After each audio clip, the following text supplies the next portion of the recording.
फितरतें सब इंसानी थीं, फितरती ही था वो रब। खून ए खुद से सनी तलवारें थीं, खेले हुकूमत था सब।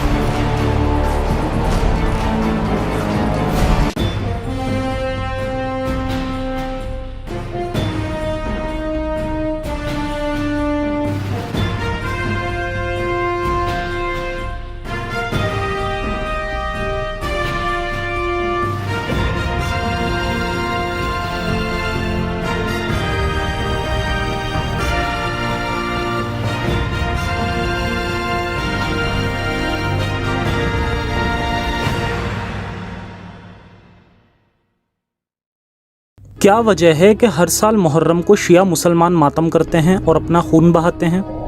असल में ये वो वाक़या है जिसमें मोहम्मद साहब के मरने के बाद उनके प्यारे सहाबा यानी उनके साथी आपस में बुरी तरह लड़े खलीफा बनने के लिए। खलीफा यानी मोहम्मद साहब का सक्सेसर यानी उत्तराधिकारी, जो उनके बाद मुसलमानों का रहबर बनता और पूरे अरब सल्तनत पर राज करता। क्योंकि मोहम्मद साहब की मौत से पहले करीब लाखों लोग इस्लाम कबूल कर चुके थे और यही वो वक्त था जब मुस्लिम हुकूमत पाने के लिए आपस में बुरी तरह लड़े थे। इस्लाम की शुरुआती हिस्ट्री अगर आप किसी मौलाना या मुफ्ती से सुनेंगे तो ये बिल्कुल आपको इस तरह बताएंगे जैसे कि कोई बुराई और अच्छाई या मोमिन और काफिर की लड़ाई हो। मगर जब आप खुद इनकी मुकद्दस किताबों को पढ़ेंगे तब पता चलेगा कि ये लड़ाई बुराई और अच्छाई की नहीं बल्कि उन लोगों की है जिन्हें सिर्फ खिलाफत पानी थी और इसके लिए वो किसी भी हद तक जा सकते थे। एक्स मुस्लिम हर एंगल से इस्लाम की रियलिटी मुस्लिम्स के सामने रखते हैं और ये वो एंगल है जिसमें अक्सर करके बात नहीं होती। इसीलिए अपनी इस सीरीज में मैं इस एंगल को भी अपने मुसलमान भाइयों को बताऊंगा ताकि वो अपने दिमाग में लगे एक और ताले को खोल सकें। मेरा बचपन शुरुआती दौर में सुन्नी और शिया दोनों ही मुसलमानों के साथ काफ़ी बीता है और इसलिए मैं इस बात से अच्छे से वाकिफ़ हूँ कि करोड़ों मुसलमानों का ब्रेन वॉश इस टॉपिक से किया गया है, ख़ासकर इंडिया और पाकिस्तान के मुसलमानों का। कुछ मुल्ले मौलवियों का मकसद तो बस मुहर्रम आने पर यह वाक़या बताकर लोगों को रुलाने का बिजनेस होता है, तो कुछ लोगों का आधी और मनगढ़ंत बात बताकर लोगों को ये कंक्लूज़न देना कि नमाज हर हाल में पढ़नी है। वहीं कुछ लोग इस हिस्ट्री को मैनिपुलेट करके इसे सही दिखाने की अपनी पूरी कोशिश करते हैं। अगर इस्लाम की तमाम बुराइयां एक्सपोज भी कर दी जाएं, तो ये वो टॉपिक बाकी होगा जिसमें मुस्लिम प्राउड फील करेंगे। इसलिए अब मैं अपनी इस सीरीज़ में इस टॉपिक पर डिटेल में बात करूंगा और मोहम्मद साहब की मौत से लेकर करबला तक की हुई सारी घटना को दलीलों के साथ पेश करूंगा और साबित करूंगा कि इस पूरी जंग में इंसानियत का कोई नामो निशान नहीं था। याद रहे, मैं इस्लाम की हिस्ट्री को मैनिपुलेट करने नहीं जा रहा क्योंकि मुझे ये करने की ज़रूरत भी नहीं है। मेरा मानना है कि खुद इस्लामिक किताबें ही इस्लाम के झूठे मज़हब होने की गवाही दे रही हैं। हमें बस उन्हें पढ़ने की ज़रूरत है। ना ही मेरा इंटेंशन किसी भी तरह से शिया और सुन्नी लोगों के बीच की दरार को गहरा करना है, बल्कि मेरा मकसद इनके बीच यूनिटी लाना है और इन्हें बताना है कि आप दोनों की ही बुनियाद खोखली है।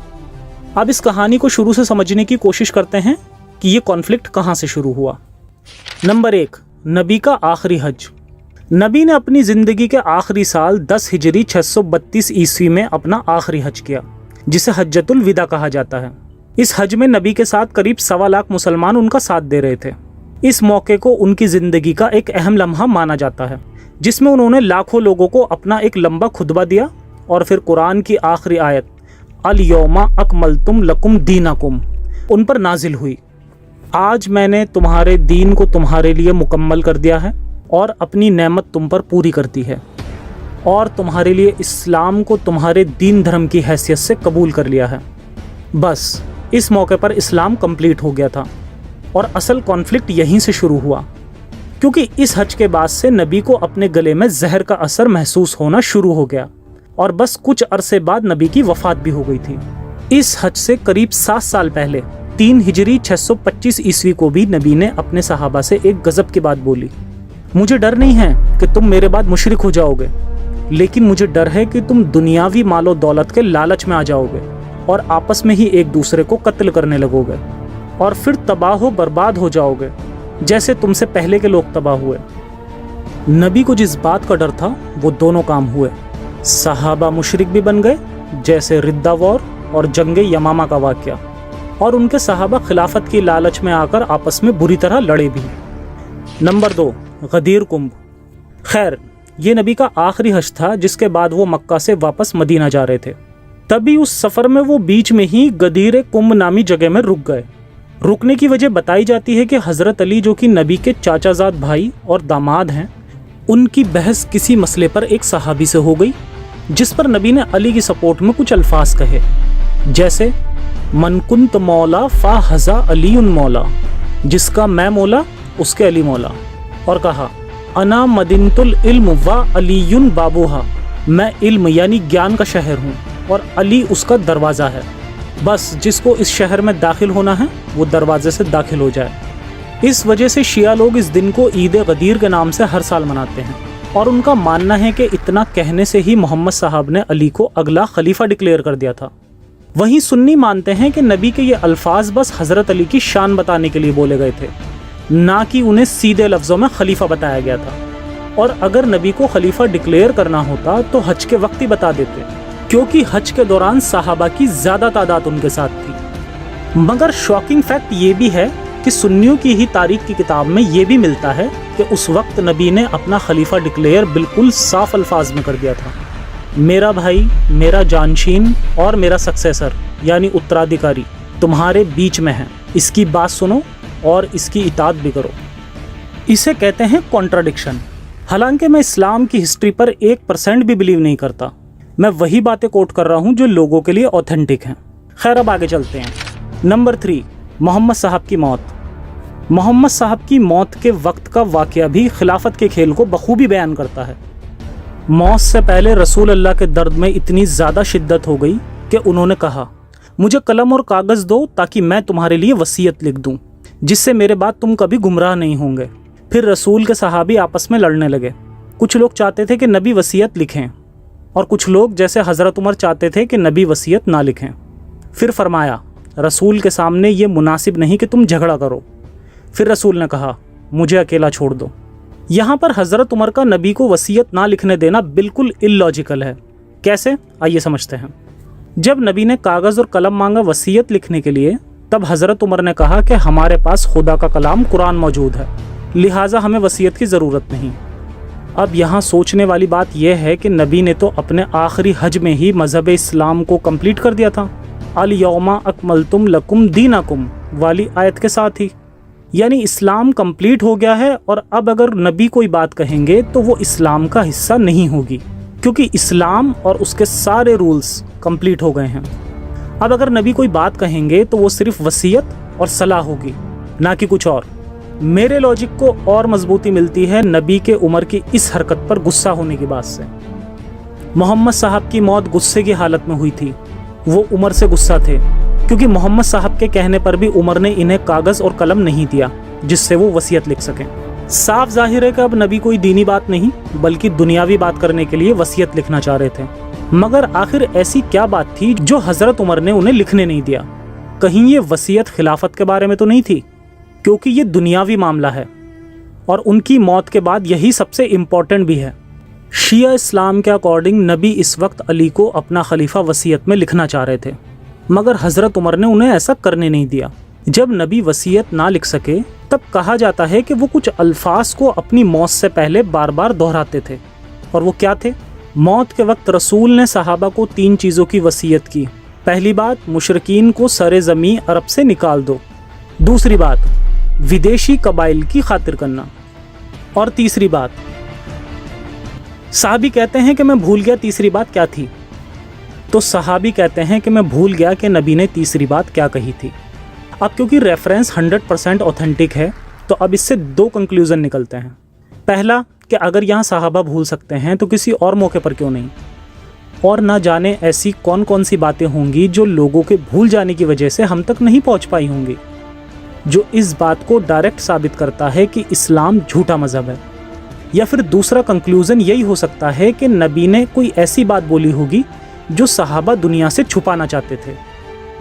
कहीं ये बात खिलाफत से रिलेटेड तो नहीं? खैर, इसके आगे तो कुछ नहीं कह सकते कि क्या सच है। जब नबी के सहाबी ही भूल जाते थे तो क्या कर सकते हैं। अब क्योंकि नबी के आखिरी लम्हे थे, इसके बाद नबी की मौत 63 साल की उम्र में 11 हिजरी 632 ईस्वी को हो जाती है।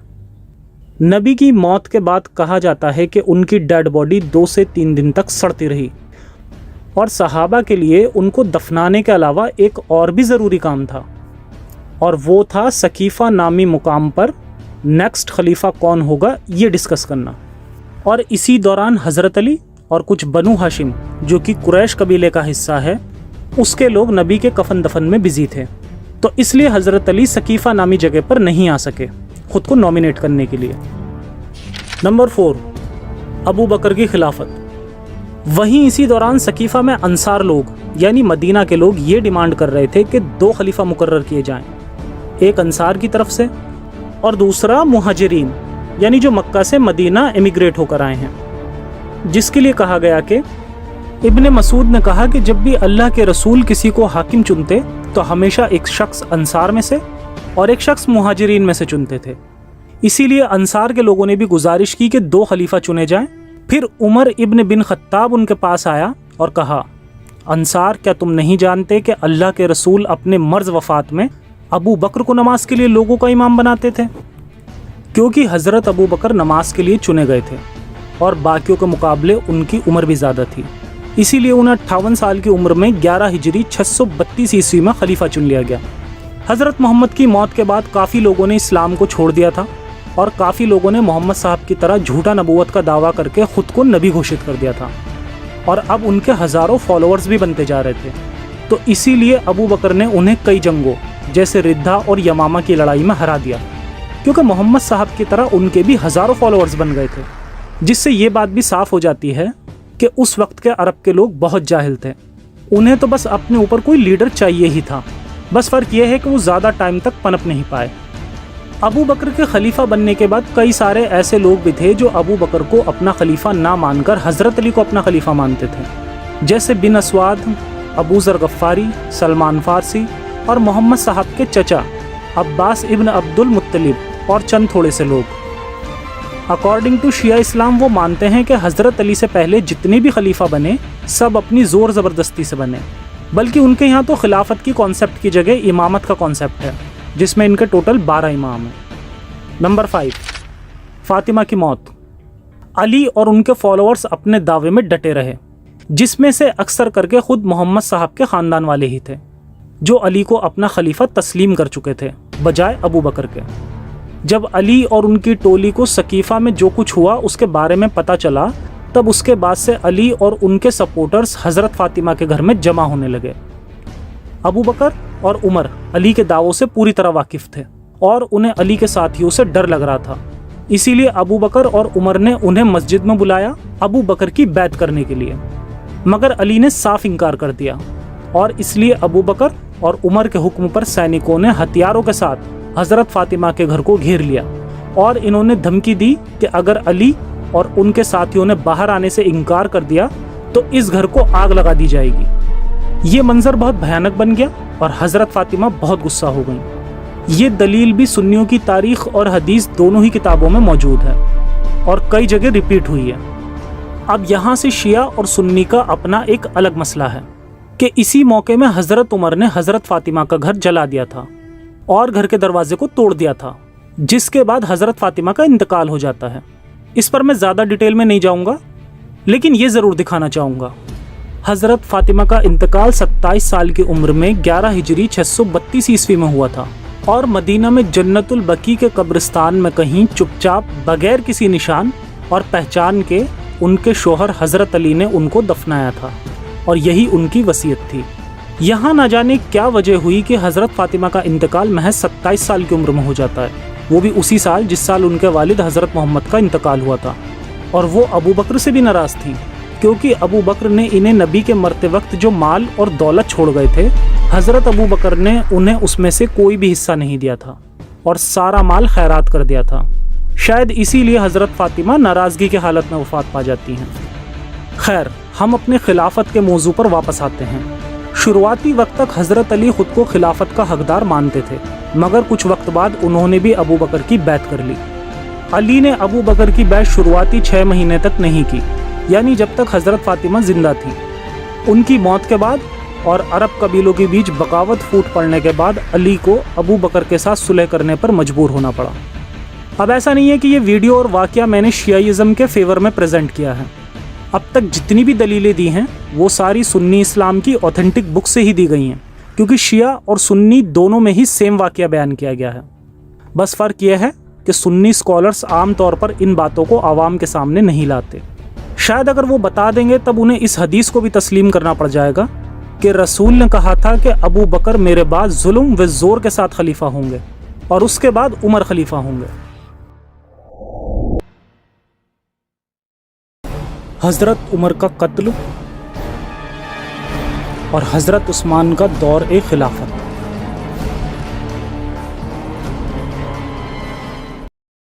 तो चलिए शुरू करते हैं कुछ खास घटनाओं पर नज़र डालना, ताकि आप समझ सकें कि इन घटनाओं में कितना रूहानी असर था और कितना खिलाफत का इंसानी फितरत का असर था। नंबर 1, अबू बकर की मौत। इससे पहले के एपिसोड में मैंने साबित किया था कि मोहम्मद साहब की मौत के बाद तमाम सहाबाओं ने हज़रत अबू बकर को अपना पहले खलीफा होने पर उनकी बैत कर ली थी, और वहीं हज़रत अली के फेवर में सहाबा की जमात में से सिर्फ कुछ ही सहाबा थे। मगर सबसे ज़्यादा हैरानी की बात तो यह है कि हज़रत अली के साथ खुद मोहम्मद साहब के रिश्तेदार थे, और तो और पहले और दूसरे खलीफा के बेटे यानी मोहम्मद बिन अबू बकर और अब्दुल्ला बिन उमर, ये दोनों भी अपने बाप के खलीफा होने पर राज़ी नहीं थे, और इन दोनों का भी सपोर्ट हज़रत अली के साथ था। इतना ही नहीं, बल्कि मोहम्मद बिन अबू बकर और हज़रत अली का तो बहुत ही करीबी रिश्ता था, जिसको हम नेक्स्ट एपिसोड में डिस्कस करेंगे। अब क्योंकि हज़रत अबू बकर को खलीफा इसलिए चुना गया था क्योंकि वो बाकी सहाबा के मुकाबले में बुजुर्ग थे, इसलिए इनके दौर खिलाफत का वक्त महज 2 साल का था, जो कि सबसे कम वक्त था बाकी खलीफाओं के मुकाबले में। और यही इकलौते ऐसे खलीफा थे जिनका इंतकाल अपनी ज़ाती बीमारी की वजह से होता है।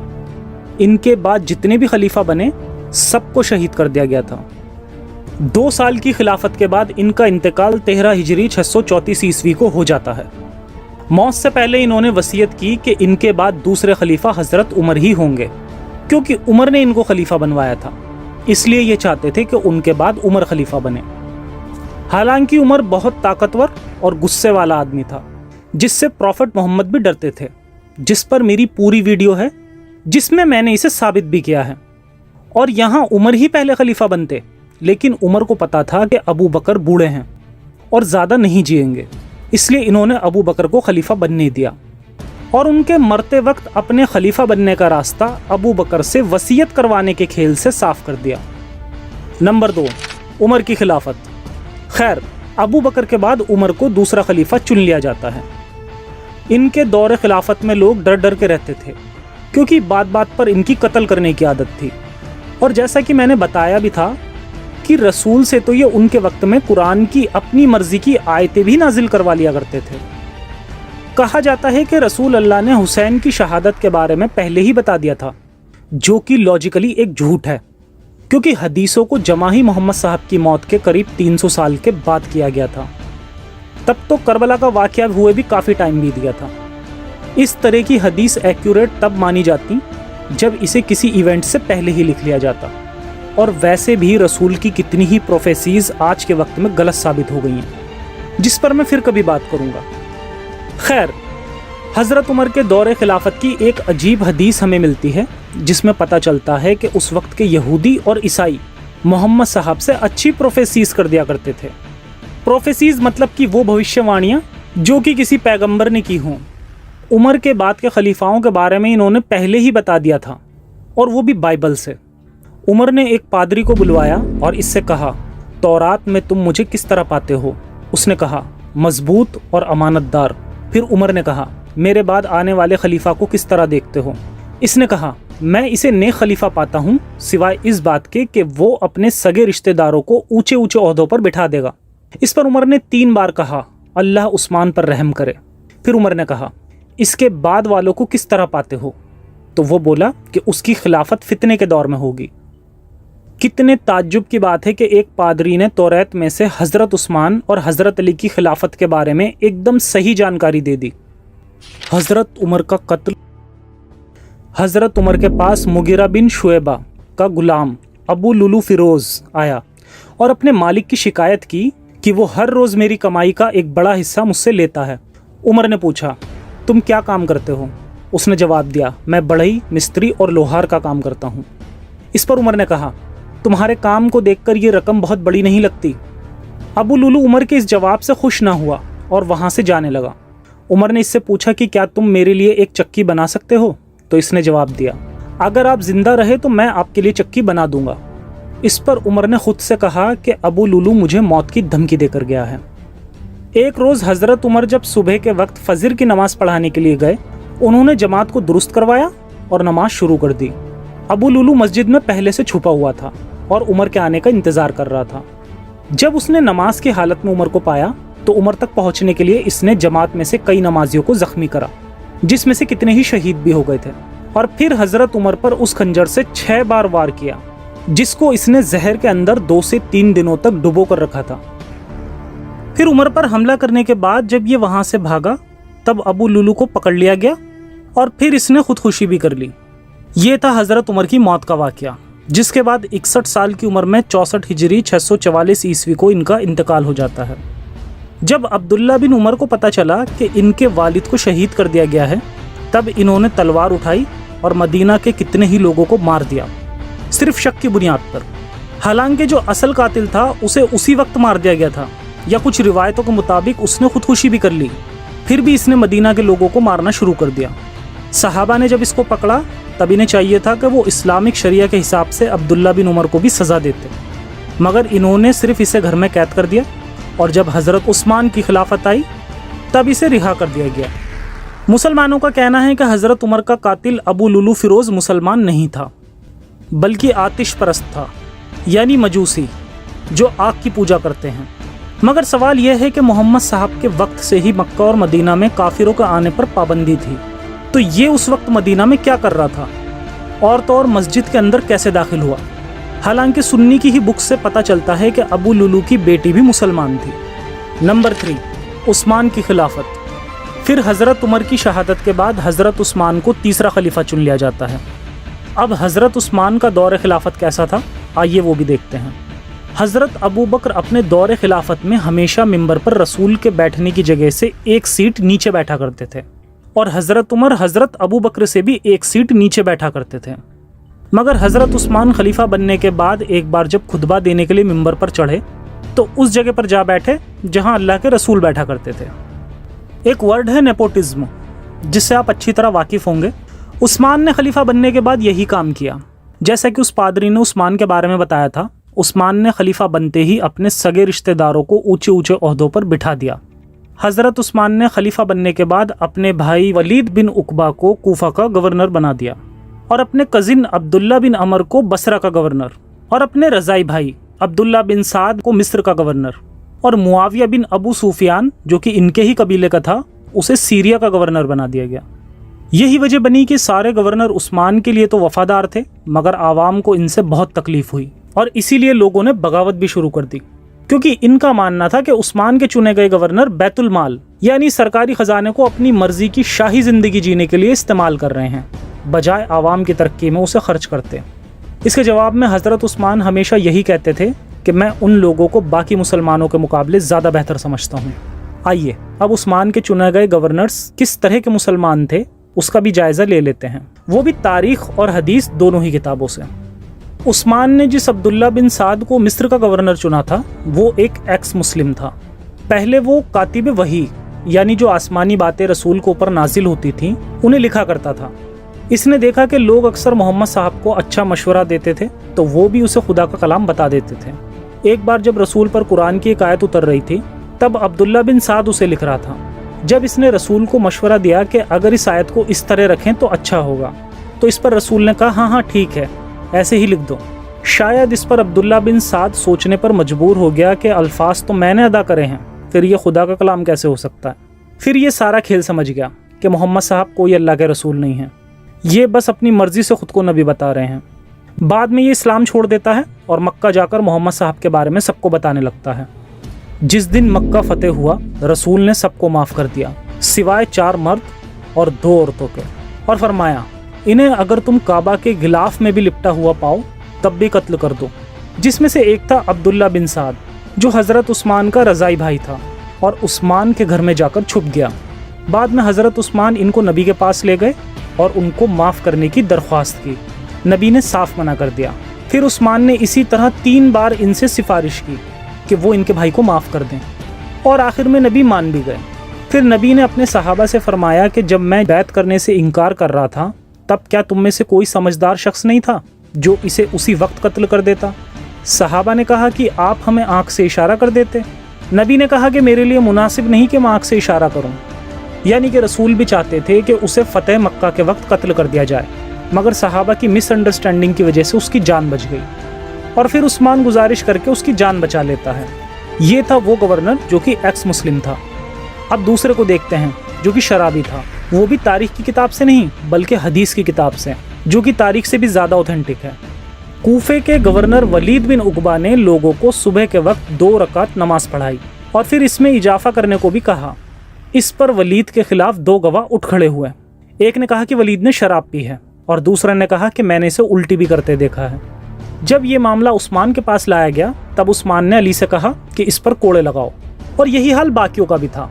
और अब्दुल्ला बिन अमर और मुआविया तो वो गवर्नर थे जिन्होंने उस्मान के कत्ल के वक्त इनकी कोई मदद नहीं की।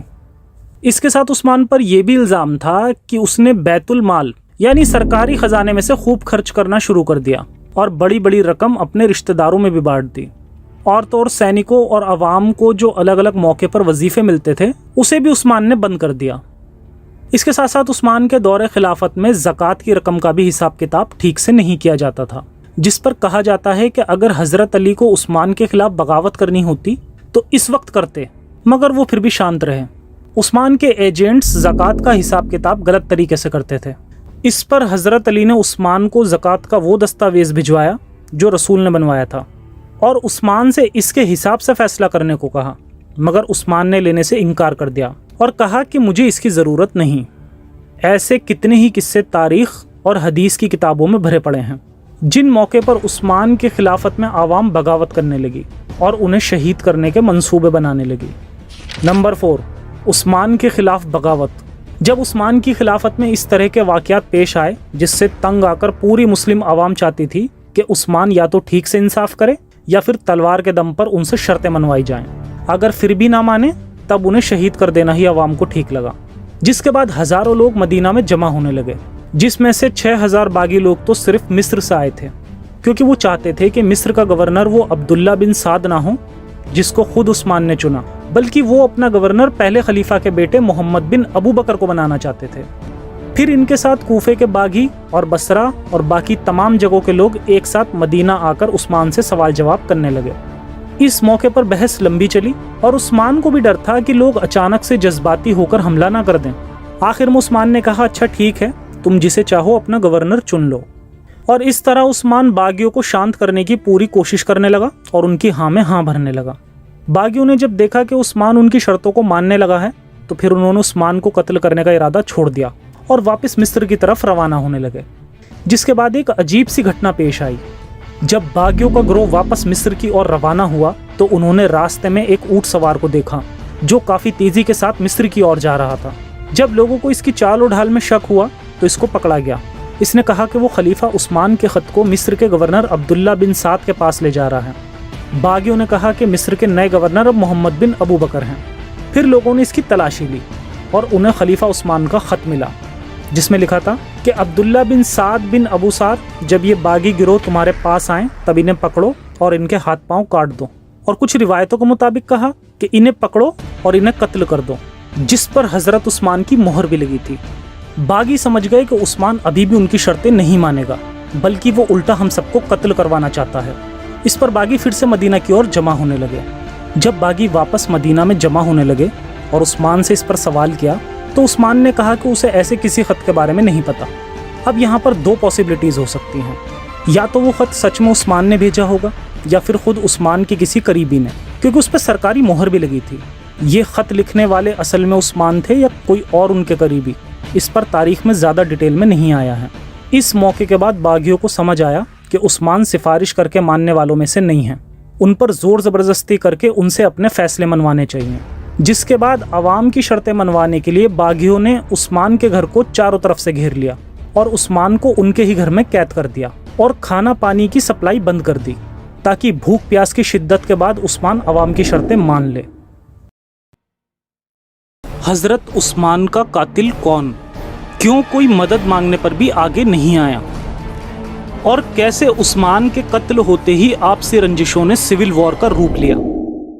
उस्मान के 12 साल की खिलाफत के शुरुआती 6 सालों तक लोगों ने उस्मान पर कोई तनकीद नहीं की, मगर आखिरी 6 सालों में आवाम की खिदमत करने के बजाय अपने सगे रिश्तेदारों को ऊंचे ऊंचे ओहदों पर बिठा दिया और उस्मान ने खुम्स यानी माल गनीमत का 5वां हिस्सा जो आवाम के लिए इस्तेमाल होना था उसने मरवान को दे दिया। और इसी तरह इसने अपने परिवार वालों को और रिश्तेदारों को खूब दौलत बांट दी। उस्मान के इन्हीं सब मनमानियों के चलते लोगों ने भी वही करा जो उन्हें करना भी चाहिए था। लोग उस्मान के खिलाफत से तंग आकर बगावत करने लगे और मदीना में जमा होकर उस्मान को उनके ही घर में कैद कर दिया।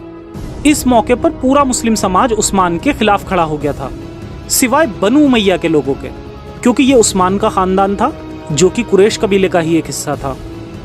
अपने आखिरी वक्त पर उस्मान ने तमाम सहाबियों से और नबी की पसंदीदा बीवी आयशा से भी मदद चाही, मगर किसी ने भी उस्मान की मदद नहीं की। इसी तरह जब हज़रत अली से उस्मान ने मदद चाही तो इनका भी जवाब था कि उस्मान बागियों की बात मान ले और उनकी शर्तें पूरी कर दे, जिसके लिए उस्मान राज़ी नहीं हुआ। आइए चलते हैं और कुछ इम्पोर्टेंट घटनाओं पर नज़र डालते हैं। मुआविया की उस्मान की मदद को देरी। बागियों ने उस्मान को करीब 40 दिन तक उनके घर में कैद कर दिया था। ये इतना वक्त था कि आराम से मुआविया और बाकी गवर्नर सैनिकों के साथ आकर उस्मान की जान बचा सकते थे, मगर इन्होंने ऐसा नहीं किया। ये भी चाहते थे कि उनके भाई उस्मान को कत्ल कर दिया जाए ताकि वो खुद को उस्मान का वारिस बताकर गवर्नर से सीधा खलीफा बन जाए। ये भी तारीखी किताबों से साबित होता है। जब उस्मान इस बात से अच्छे से वाकिफ हो गया कि बहुत सारे लोग उसकी हरकतों की वजह से उसके खिलाफ हो गए हैं, तब उसने तुरंत मदद के लिए मुआविया को खत लिखा और कहा कि मदीना शहर के सारे लोग अब काफिर हो गए हैं और उसके खिलाफ बगावत कर रहे हैं, लिहाजा तुम तुरंत मेरी मदद के लिए सीरिया से एक बड़ी सेना भेजो ऊँटों के साथ, जितने भी तुम्हारे पास हों। जब मुआविया को उस्मान का खत मिला तब उस्मान की मदद करने के बजाय उसने खत की तरफ कोई तवज्जो नहीं दी, क्योंकि वो नबी के सहाबाओं से लड़ना नहीं चाहता था। यहाँ मदीना के लोग उस्मान के खिलाफ थे, इसलिए उस्मान ने पूरे के पूरे मदीने के लोगों को काफिर बोल दिया और मदीना के लोगों की नज़रों में उस्मान काफिर था, जिसे इन्होंने मुसलमानों के कब्रिस्तान में भी दफन नहीं होने दिया, जिसे हम वीडियो में आगे साबित भी करेंगे। यहाँ पर मुआविया ने उस्मान की मदद इसलिए नहीं की क्योंकि वो सहाबियों से लड़ना नहीं चाहता था। हालांकि बाद में खुद मुआविया ने खलीफा बनने के लिए कितने ही सहाबाओं को मरवा दिया था, और तो और खुद नबी के नवासे हसन और नबी की बीवी आयशा के कत्ल में भी मुआविया का ही हाथ था, जिस पर हम आगे के एपिसोड्स में बात करेंगे। खिलाफत के खेल में एहसानों की भी कोई कीमत नहीं होती, क्योंकि जिस वक्त उस्मान को घर पर कैद करने के बाद आवाम फिर उसे कत्ल करने के मंसूबे बना रही थी, उस वक्त जिन रिश्तेदारों को उस्मान ने गवर्नर बनाया उन्होंने भी इसकी कोई मदद नहीं की, क्योंकि इस खेल में हर कोई खलीफा बनना चाहता था। जब हज़रत उस्मान को बागियों ने घर में कैद कर दिया तब हज़रत उस्मान ने हज़रत मुआविया को ख़त लिखा कि वो जल्द से जल्द उनकी मदद करने के लिए सैनिकों के साथ मदीना आए। हज़रत उस्मान के पास एक दूत आया उनकी खैरियत मालूम करने के लिए। हज़रत उस्मान ने कहा, खुदा की कसम तुम लोग भी चाहते हो कि मैं कत्ल कर दिया जाऊं, और कहा वापस जाओ और सैनिकों के साथ मेरी मदद के लिए आओ। मगर हज़रत उस्मान के पास कोई दोबारा नहीं आया, यहाँ तक कि बाद में उन्हें कत्ल भी कर दिया गया। नंबर 2, आयशा और उस्मान का झगड़ा। हज़रत आयशा का भी हाल उस वक्त बाकी मुसलमानों की तरह था। इन्होंने भी उस्मान के खिलाफत के शुरुआती 6 सालों तक उस्मान पर कोई तनकीद नहीं की, मगर उस्मान की खिलाफत के आखिरी 6 सालों में हज़रत आयशा बार बार कहती थी कि उस्मान अब एक मुसलमान नहीं रहा, वो अब एक यहूदी हो गया है, इसलिए इस नस्ल को पकड़ो और इसे कत्ल कर दो। नस्ल उस वक्त का यहूदी शख्स था जिसका कंपैरिजन आयशा ने उस्मान के साथ किया था, जिसके मायने ये लिया करती थी एक लंबी दाढ़ी वाला बेवकूफ़ यहूदी बुढ़ा। हज़रत उस्मान और हज़रत आयशा के बीच नफ़रत इस बात से भी थी कि बैतुल माल में से जो खर्च का हिस्सा हज़रत उमर के दौर में हज़रत आयशा को मिलता था, उस्मान ने उसमें भी कमी कर दी थी। एक रोज़ हज़रत उस्मान मस्जिद में खुतबा दे रहे थे, तभी हज़रत आयशा अचानक से मोहम्मद साहब का कुर्ता लेकर आती हैं और कहती हैं कि अभी तो नबी का कुर्ता भी सलामत है, मगर उस्मान ने तो नबी की सुन्नत को ही छोड़ दिया हज़रत उस्मान के कत्ल से पहले आयशा कहा करती थी कि इस नस्ल यानी कम अकल के बुढ़े को कत्ल कर दो, ये अब काफिर हो गया है। यानी आयशा भी उस्मान के खिलाफ थी, क्योंकि जो वजीफा इन्हें बैतुल माल में से मिलता था उस्मान ने उसे कम कर दिया था। और भी काफ़ी मसले थे इन दोनों के बीच में। अब देखते हैं जब हज़रत उस्मान को मदद की ज़रूरत थी उस वक्त हज़रत आयशा क्या कर रही थी। जब हज़रत उस्मान अपने घर में कैद थे तब मरवान हज़रत आयशा के पास आया और उसने इन लोगों के बीच सुलह कराने को कहा। इस पर हज़रत आयशा ने कहा कि मैं हज करने के लिए जा रही हूँ। फिर इसने कहा कि अगर इस काम में आपका 1 दिरहम खर्च होगा तो उसके बदले मैं आपको 2 दिरहम दूंगा। फिर हज़रत आयशा ने फरमाया, शायद तेरा ख्याल है कि मैं तेरे दोस्त के बारे में शक में हूँ, बल्कि बाखुदा मैं तो चाहती हूँ कि उस्मान मेरे थैलों में से एक के अंदर टुकड़े टुकड़े होकर पड़ा हो और फिर मैं इसे उठाकर समुंदर में फेंक दूँ। ये वो किस्से हैं जो इस्लामिक किताबों में भरे पड़े हैं, मगर आपको कभी भी मुल्ले मौलवी नहीं बताएंगे, इस डर से कि आप इस्लाम की असल रियलिटी जानकर मुल्हिद ना बन जाएं। खैर, आखिर में आयशा भी उस्मान की कोई मदद नहीं करती और फिर हज करने के लिए मक्का चली जाती है। पॉइंट नंबर 3, उस्मान का कत्ल। उस्मान की सारी कोशिशें बेकार हो चुकी थीं, लेकिन उसने फिर भी बागियों की बात नहीं मानी। बागियों ने उस्मान को उसके घर के अंदर करीब 40 दिनों तक कैद रखा और बाहर से खाना पानी कुछ भी अंदर दाखिल नहीं होने दिया, ये सोचकर कि उस्मान भूख प्यास की तकलीफ के बाद उनकी शर्तें मान लेगा। मगर ऐसा नहीं हुआ। ये बागी गिरोह अगर चाहता तो पहले ही दिन उस्मान को कत्ल कर सकता था, मगर उनका इरादा सिर्फ इतना था कि अवाम के साथ हुकूमत सही फैसला करे। मगर उस्मान खिलाफत की लालच में अपनी जिद पर अड़ा रहा। फिर उस्मान को कत्ल करने के इरादे से बागी जमात में से कुछ सहाबा आगे आए, जिसमें से एक थे पहले खलीफा के बेटे मोहम्मद बिन अबू बकर। मोहम्मद इब्न अबू बकर को डर था कि अगर हसन को कुछ भी हुआ तो बनु हाशिम बगावत करने लगेंगे, क्योंकि ये उस्मान के घर के दरवाजे पर पहरा दे रहा था। इसलिए बागियों ने इरादा किया कि घर की दीवार को फांदें और उस्मान को कत्ल कर दें बिना किसी को पता चले। मोहम्मद बिन अबू बकर और उसके साथी एक अंसार के घर की दीवार के सहारे उस्मान के घर के अंदर दाखिल हुआ। उस वक्त उस्मान के साथ सिर्फ उसकी बीवी नाइला के अलावा कोई नहीं था। मोहम्मद बिन अबू बकर ने अपने साथियों से कहा कि पहले मैं उसे पकड़ लूँगा, तब तुम अंदर आकर उस पर तब तक वार करना जब तक कि तुम उसे मार न डालो। उस्मान उस वक्त रोज़े की हालत में था और कुरान की तिलावत कर रहा था। मोहम्मद बिन अबू बकर ने अंदर जाकर उस्मान की दाढ़ी पकड़ ली और फिर उस्मान ने उससे कहा, अल्लाह की कसम, अगर तुम्हारे वालिद अबू बकर तुमको इस हालत में देखते तो तुम्हारी यह हरकत देखकर उनको तकलीफ पहुंचती। और फिर उसका हाथ ढीला पड़ गया, फिर वो पीछे हट गया। तब बाकी साथी दाखिल हुए और उस पर तब तक हमला किया जब तक कि उन्होंने उस्मान को मार न डाला। मोहम्मद बिन अबू बकर अपने साथियों के साथ आया और उस्मान की ओर रोक कर इसने हज़रत उस्मान की दाढ़ी को पकड़ा और फिर इनकी दाढ़ी को तब तक हिलाया जब तक कि दांतों से गड़गड़ाहट की आवाज़ नहीं आने लगी।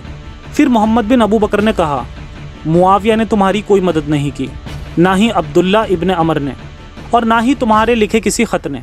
फिर उस्मान ने कहा, मेरी दाढ़ी छोड़ दो, मेरे साथी के लड़के, मेरी दाढ़ी छोड़ दो। यहाँ पर 2 तरह की रिवायतें मिलती हैं। एक के तहत मोहम्मद बिन अबू बकर घर में उस्मान को मारने के इरादे से दाखिल हुआ था, मगर बाद में वो पीछे हट गया और फिर उसके बाकी साथियों ने उस्मान को कत्ल किया। बाकी रिवायतें कहती हैं कि मोहम्मद बिन अबू बकर ने ही उस्मान का कत्ल किया। मोहम्मद बिन अबू बकर ने चंद दीगर अफराद के साथ खलीफा पर हमला किया और पहली तलवार खुद इन्होंने ही चलाई थी। इसके बाद दूसरे अफराद ने भी वार करके उस्मान को कत्ल किया। मोहम्मद बिन अबू बकर ने उस्मान को अपने हाथों से शहीद किया या नहीं, इस पर अलग अलग रिवायतें हैं, मगर ये बात एकदम सही है कि मोहम्मद बिन अबू बकर मिस्र का गवर्नर बनना चाहता था और अपने पिता अली को खलीफा बनाना चाहता था। वैसे तो उसके वालिद अबू बकर थे, मगर उनकी मौत के बाद इनकी माँ अस्मा बिन तुमैस ने हज़रत अली से शादी कर ली थी और फिर इनको अली ने ही पाला पोसा था। जिस वक्त उस्मान को कत्ल किया जा रहा था तब वो लोगों से कह रहा था, खुदा की कसम, अगर तुमने मुझे कत्ल करा तो तुम लोग फिर कभी आपस में इत्तेहाद यानी मेल मिलाप नहीं कर पाओगे और ना कभी इकट्ठा होकर इबादत कर पाओगे, ना ही कभी तुम लोग दुश्मनों से लड़ने के लिए एकजुट हो पाओगे। और ऐसा हुआ भी। उस्मान की मौत के बाद फर्स्ट मुस्लिम सिविल वॉर की शुरुआत हुई, जैसे जंग जमल, जंग सिफ़ीन और जंग नहरवान, जिसमें हज़रत अली, मुआविया और हज़रत आयशा शामिल थीं, जिसे हम नेक्स्ट एपिसोड में डिस्कस करेंगे। साथ ही साथ उस वक्त उस्मान के कत्ल के वक्त एक भद्दा सा किस्सा भी हमें मिलता है। बागियों ने उस्मान पर लोहे के एक हथियार से हमला किया, जिससे उस्मान का खून कुरान के पन्नों पर गिरा और फिर इन्होंने कुरान को लात मारी, जिससे इसके पन्ने बिखर गए। जब उस्मान को बचाने के लिए इसकी बीवी नाइला आगे आई तब उसकी उंगलियां काट दी गईं। फिर जब नाइला भागने के लिए मुड़ी तब बागियों ने इनके साथ क्या हरकत की वो आप खुद पढ़ सकते हैं, जो तारीख अल तबरी के इस रेफरेंस में लिखा है। इस तरह के भद्दे किस्से तारीख और हदीस की किताब के हर दूसरे पन्ने में मिल जाएंगे। खैर, आखिर में उस्मान को 79 साल की उम्र में 36 हिजरी 656 ईस्वी को कत्ल कर दिया जाता है।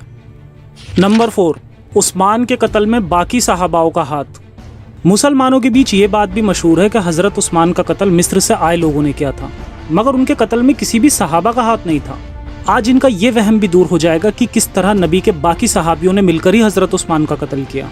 रसूल ने अपने जीते जी 10 सहाबियों को जन्नत की बशारत दी थी, जिसमें से शुरुआती 4 सहाबी थे अबू बकर, उमर, उस्मान और अली। उस्मान की मौत में अली का क्या हाथ था और किस तरह उस्मान की मौत का जिम्मेदार अली को बताया जाता है, ये हम नेक्स्ट एपिसोड में देखेंगे। अब इस लिस्ट के बाकी सहाबियों की तरफ नजर डाल लेते हैं।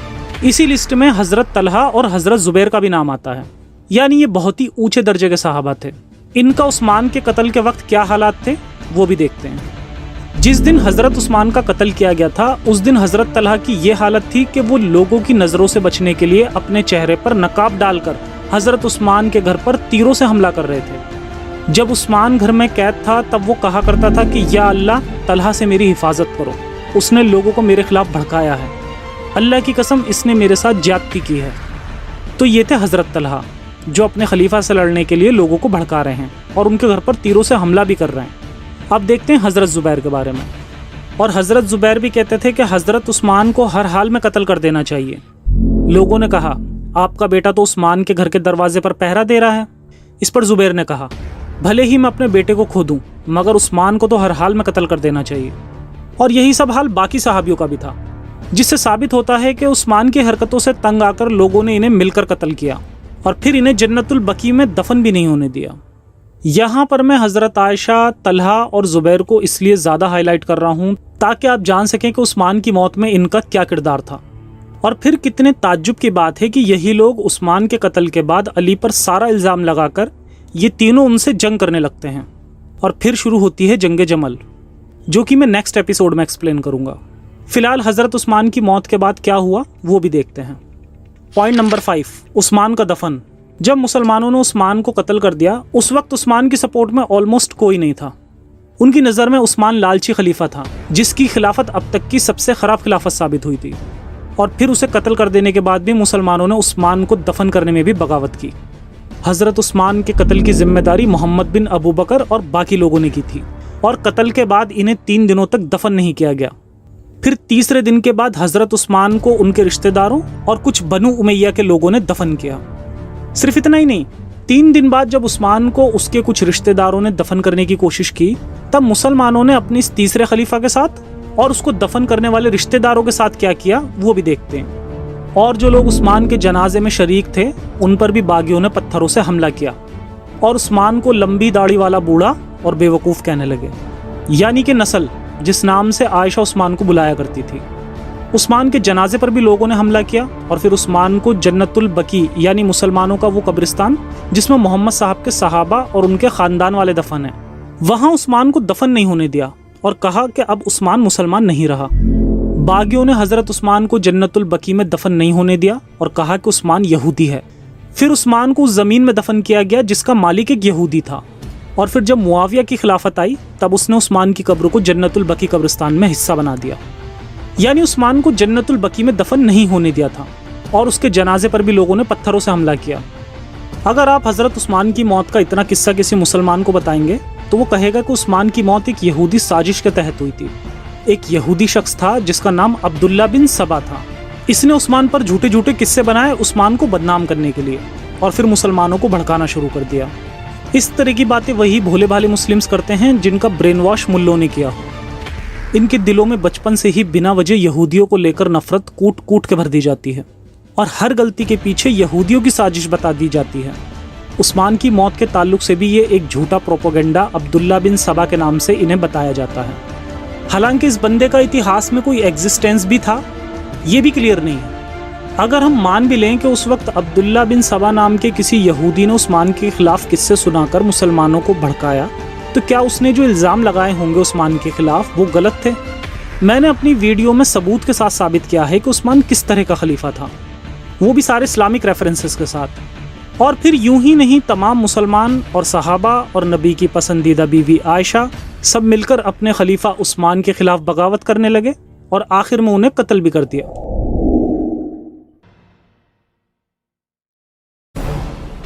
حضرت علی کا دور خلافت اور حضرت عائشہ کا علی سے عثمان کی موت کا بدلہ۔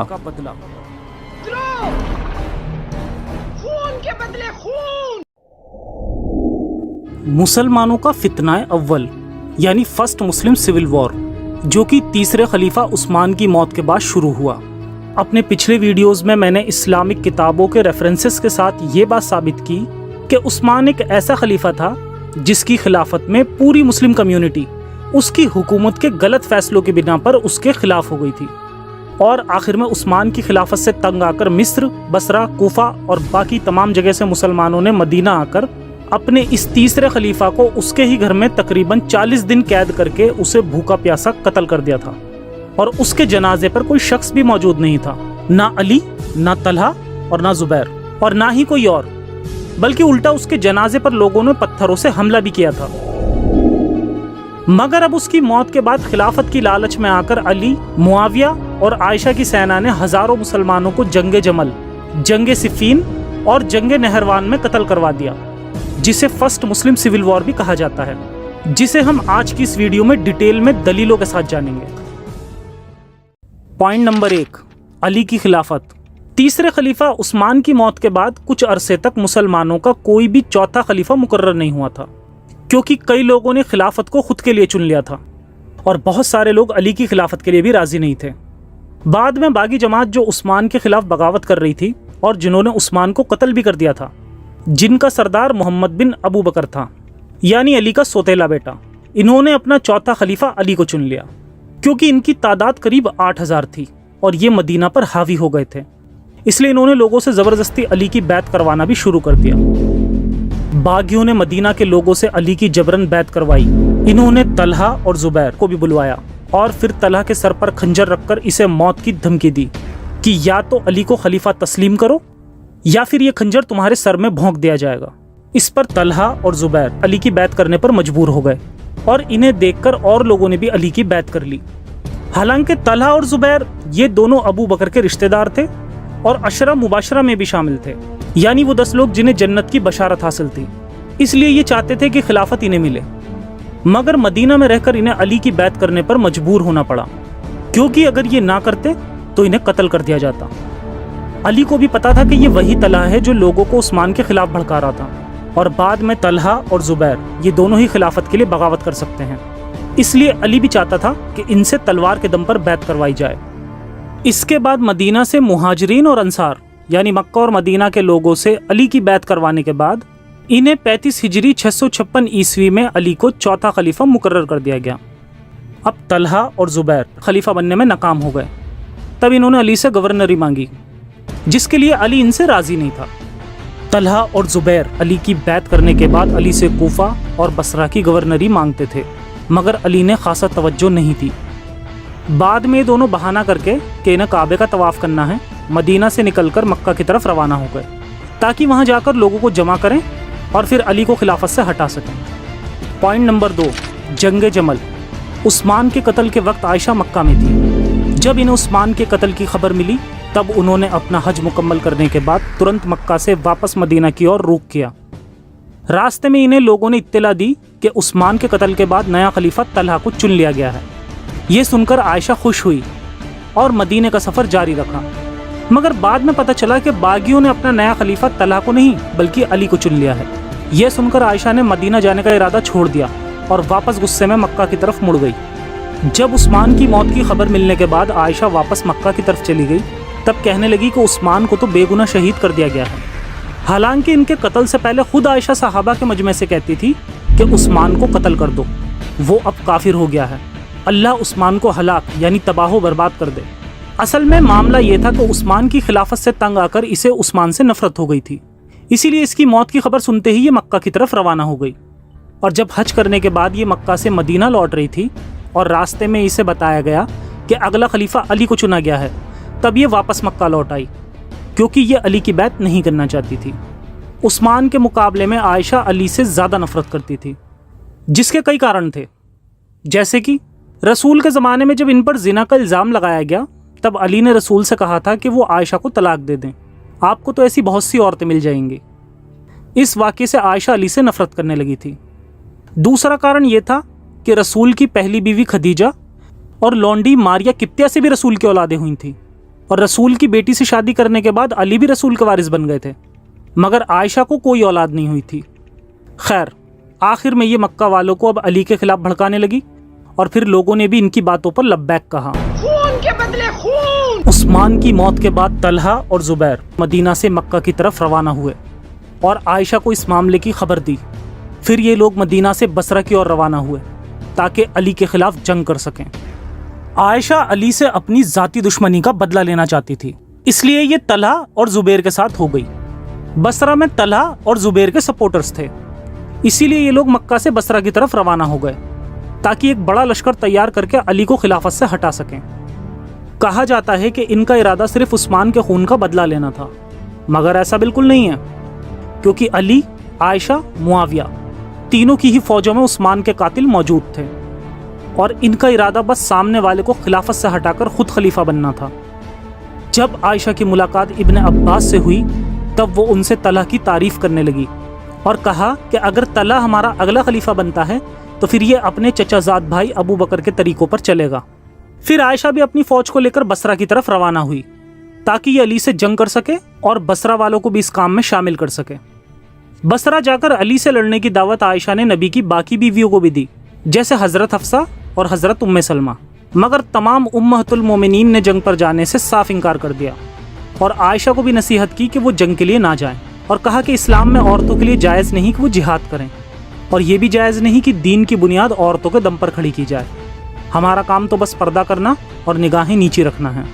फिर आयशा, तलहा, जुबैर और इनके बाकी साथियों ने अपना सफ़र जारी रखा और बसरा पहुंच गए। जब अली को इस बात की खबर मिली कि तलहा और जुबैर ने उनकी बैत तोड़कर इनसे जंग करने के लिए आयशा के साथ बसरा पे कब्जा कर लिया है, तब अली भी अपनी सेना लेकर मदीना से बसरा की तरफ रवाना हुआ। इस मौके पर अली ने यह खुतबा भी दिया। तलहा और जुबैर ये दोनों ही खलीफा बनना चाहते हैं, बल्कि खुदा की कसम अगर वो अपने इरादों में कामयाब हो जाएं तो फिर ये एक दूसरे को ही जान से मार डालेंगे। इसके बाद अली और आयशा दोनों की ही सेना बसरा में पहुंचकर एक दूसरे के सामने आ गई और फिर शुरू हुई जंगे जमल। ये जंग 36 हिजरी 656 ईस्वी को शुरू हुई। इस जंग में अली की फ़ौज में करीब 20,000 सिपाही थे और आयशा की फ़ौज में करीब 30,000 सिपाही। जमल का अरबी में मतलब ऊँट होता है, क्योंकि इस जंग में आयशा एक ऊँट पर सवार थी, इसलिए इसे जंग जमल या बैटल ऑफ कैमल कहा गया। इस जंग के बाद दोनों के ही सेना के करीब 10 से 15,000 मुसलमान हलाल हो जाते हैं और आखिर में अली ये जंग जीत जाता है। पॉइंट नंबर 3, तलहा और जुबैर का कत्ल। मारवान, जो तलहा के साथ एक ही सफ़ यानी लाइन में था, इसने तलहा को देखा जब ये जंग करने से पीछे हट रहा था, क्योंकि उसकी सेना जंग के मैदान में हार रही थी। मारवान और बाकी सभी बनु उमैया के लोग तलहा को उस्मान की मौत का जिम्मेदार मानते थे, इसलिए मरवान ने उस पर एक तीर चलाया जो उसके पैर पे जा लगा, जिससे वो ज़ख्मी हो गया। फिर मरवान ने उस्मान के बेटे से कहा कि मैंने तुम्हारे बाप के एक कातिल को ख़त्म कर दिया। ज़ख्मी होने के बाद तलहा ने अपने गुलाम से उसे शहर की तरफ ले जाने को कहा। वहाँ तलहा को बसरा के एक घर में ले जाया गया, जहाँ बहुत ज़्यादा खून बहने की वजह से तलहा मर जाता है। जब दोनों फौजें एक दूसरे के सामने आईं, उस वक्त अली ने जुबैर को रसूल की एक हदीस याद दिलाई, जिसमें रसूल ने कहा था कि एक वक्त तुम अली के खिलाफ जंग करोगे। ये हदीस सुनने के बाद जुबैर ने अली से कसम खाकर कहा कि वो अब कभी भी अली से जंग नहीं करेगा और जाकर आयशा से कहा कि वो जंग करने का इरादा छोड़ रहा है। इस पर जुबैर के बेटे अब्दुल्ला बिन जुबैर ने कहा कि तुम ही तो हो जिसने इन दोनों लश्करों को आमने सामने लाकर खड़ा किया है, और अब इन दोनों लश्करों ने जब अपनी तलवारें निकाल ली हैं तो तुम अब अली की फौज से डरकर जंग छोड़कर भागना चाहते हो। अब्दुल्ला बिन जुबैर ने अपने बाप से कहा कि तुम अली से जंग ना करने की अपनी कसम को तोड़ दो और अब लड़ने के लिए तैयार हो जाओ। इस पर जुबैर ने अपनी कसम तोड़ने के कफ़ारे के तौर पर एक गुलाम को आज़ाद किया और फिर जंग के लिए दोबारा तैयार हो गया। मगर बाद में अली की सेना में से एक शख्स ने जब जुबैर को अकेला जंग से अलग जाते हुए पाया, तब इसे भी कत्ल कर दिया गया और आखिर में अली ने जंग जीत ली और उस ऊँट को भी गिरा दिया जिस पे आयशा सवार थी। इस जंग में आयशा जख्मी हो गई थी और फिर इन्हें गिरफ्तार कर लिया गया। इसके बाद अली के कहने पर आयशा को इनके भाई मोहम्मद बिन अबू बकर के साथ बसरा से वापस मदीना की ओर रवाना किया गया। इस वाक़ये के बाद आयशा कहा करती थी कि काश मैं कभी उस जंग में शरीक ही ना हुई होती, या मैं पहले ही वफात पा चुकी होती। इस जंग के बाद अली बसरा से कूफा की ओर रवाना हो जाता है और मदीना के बजाय अब नया दारुल खिलाफा यानी कैपिटल कूफा को बना देता है, और साथ ही साथ मोहम्मद बिन अबू बकर को मिस्र का नया गवर्नर भी चुन लेता है। पॉइंट नंबर 4, सिफ़ीन की जंग। सीरिया में उस्मान की मौत के बाद लोगों ने अफसोस जाहिर किया, क्योंकि यहाँ उस्मान के कुछ करीबी लोग थे और मुआविया भी सीरिया वालों को उस्मान की मौत का किस्सा सुनाकर उन्हें गमज़दा करता था, ताकि वो अली और बागी जमात से उस्मान की मौत का बदला ले पाए, या डायरेक्टली कहें तो अली को रास्ते से हटाकर खलीफा बन पाए। शामियों के पास उस्मान की खून आलूद मतलब खून से सनी कमीज़ लाई गई। जब उस्मान को कत्ल किया जा रहा था तब इसने इस कमीज़ को पहना हुआ था, और उस्मान की बीवी नाइला की कटी हुई उंगली जो उस्मान को बचाते वक्त काट दी गई थी, मुआविया ने इसे मिंबर पर लटका दिया ताकि सीरिया के लोग इसे देखकर उस्मान की शहादत को याद करें। लोग उस्मान का कुर्ता और नाइला की कटी हुई उंगलियां देखकर रोते थे। लोगों ने कसम खाई कि वो अपनी बीवियों के करीब भी नहीं जाएंगे जब तक कि उस्मान की मौत का बदला ना ले लें। दूसरी तरफ अली उस्मान के चुने हुए तमाम गवर्नर को हटाकर अब नए गवर्नरों को मुकर्रर कर रहा था।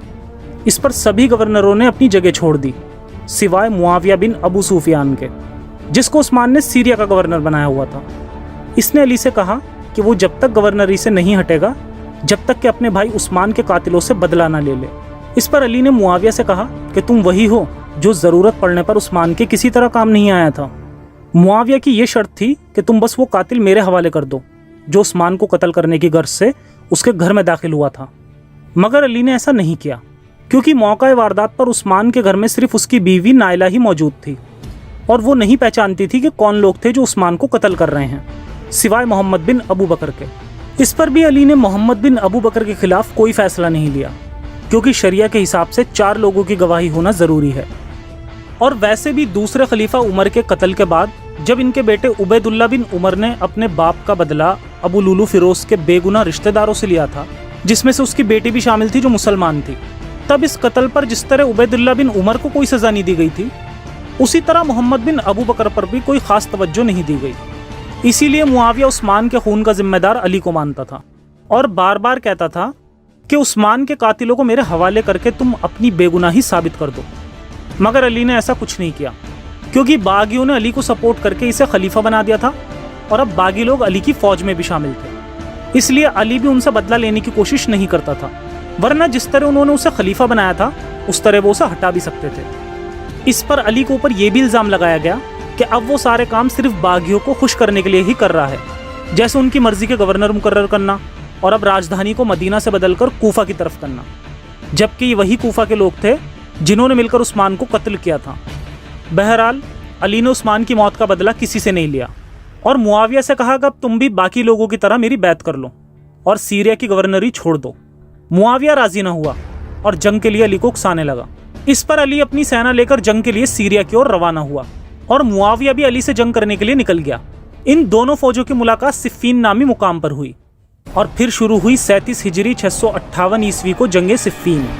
ये इस्लामी जंगों में से एक सबसे बड़ी जंग थी, जिसमें से 80,000 लोग अली की सेना में और तकरीबन 1,20,000 लोग मुआविया की सेना में थे। या कुछ रिवायतों के मुताबिक दोनों की सेना में कुल 2.5 लाख से भी ज़्यादा लोग थे, जिस जंग के बाद करीब कुल 70,000 लोग मारे गए थे। इस जंग में मुआविया की फ़ौज अली से जंग हारने लगी और आखिर में मुआविया के कहने पर मुआविया की तरफ से लोगों ने कुरान को नेज़ों पर बुलंद कर दिया और मैदान की तरफ आ गए ताकि जंग रुक जाए और अब फैसला जंग से ना होकर बातचीत के जरिए हो। ये देखकर अली की सेना ने भी जंग रोक दी। पॉइंट नंबर 5, नहरवान की जंग। बाद में मशवरा किया गया कि इस तरह जंग सिफ़ीन से भारी नुकसान हो रहा है।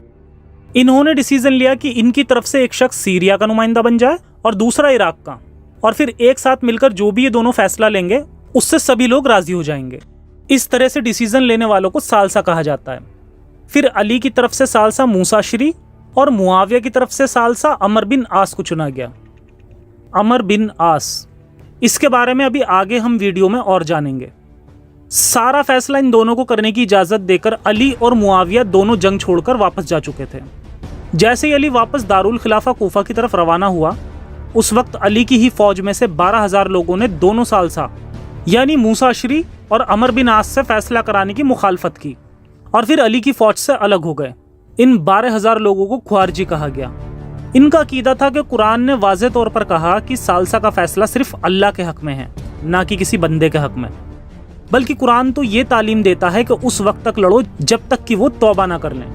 इन्हीं कुरान की आयतों पर अमल करते हुए ख्वारजी जमात ने जंग के बजाय फैसला कराने को कुफ्र कहा और इस तरह से फैसला करने वालों को वाजिबुल कत्ल, और इस बिना पर ये अली और मुआविया दोनों को ही काफिर कहने लगे। इन ख्वारजियों का यह भी अकीदा था कि पहली खिलाफत सिर्फ अली के हक में थी, मगर अबू बकर, उमर और उस्मान ने उनसे नाहक खिलाफत छीन ली थी। और एक इनका यह भी अकीदा था कि उस्मान का कत्ल उसके गलत कामों की बिना पर हुआ है, जो कि जायज़ था। अब इनका अकीदा यह भी हो गया कि इस दौर में मुआविया उम्मत में फितना यानी झगड़ा और फसाद बढ़ा रहा है, और अली ने भी कुरान के खिलाफ फैसला किया है और बागी जमात के मशवरे पर ही फैसले कर रहे हैं। इसलिए ख्वारजियों ने मुआविया और अली दोनों के ही खिलाफ जिहाद करना शुरू कर दिया। वहीं दूसरी तरफ दोनों सालसा ने फैसला करा कि अली और मुआविया दोनों को ही खिलाफत से हटा देना चाहिए ताकि लोग फितने में ना पड़ें, और इनकी जगह किसी और को खलीफा मुकर्रर कर देना चाहिए जिसकी खिलाफत से सबके सब राजी हों। फिर दोनों सालसा ने नतीजे दिए, जिसमें से सबसे पहले मूसा अशरी को, जो कि अली की तरफ से थे, इन्होंने कहा कि मैं अली को खिलाफत से हटा देता हूँ। जब अमर बिन आस की बारी आई तब इसने दगाबाजी की और कह दिया कि क्योंकि मूसा अशरी ने अली को खिलाफत से हटा दिया है तो अब मैं मुआविया को मुसलमानों को नया खलीफा मुकर्रर करता हूँ। इस फैसले के बाद मुआविया ने खुद को खलीफा मुकर्रर कर दिया और शामियों ने भी मुआविया को खलीफा तस्लीम कर लिया। इस मौके पर अली मुआविया से जंग करने के लिए दोबारा तैयार हुआ, मगर खबर मिली कि ख्वारजी जमात ने अली के खिलाफ जिहाद शुरू कर दिया। इसलिए अली भी फौज लेकर ख्वारजियों से लड़ने चला गया और फिर शुरू हुई 38 हिजरी 658 ईस्वी को जंग नहरवान। इस जंग में काफ़ी तादाद में अली ने ख्वारजियों को कत्ल कर दिया और इन्हें इस जंग में हरा दिया। Point number 6, death of Muhammad bin Abu Bakr. Musa Ashari और अमर बिन आस के फैसले के बाद मुआविया अपनी मर्जी से खलीफा बन गया था, जिसमें अमर बिन आस ने मुआविया का साथ दिया था। असल में अमर बिन आस ये वो शख्स था जो दूसरे खलीफा उमर के ज़माने में इजिप्ट का गवर्नर था और सब इसकी गवर्नरी से खुश भी थे, मगर तीसरे खलीफा उस्मान ने इसे गवर्नरी से हटाकर अपने भाई अब्दुल्ला बिन साद को गवर्नर बना दिया था।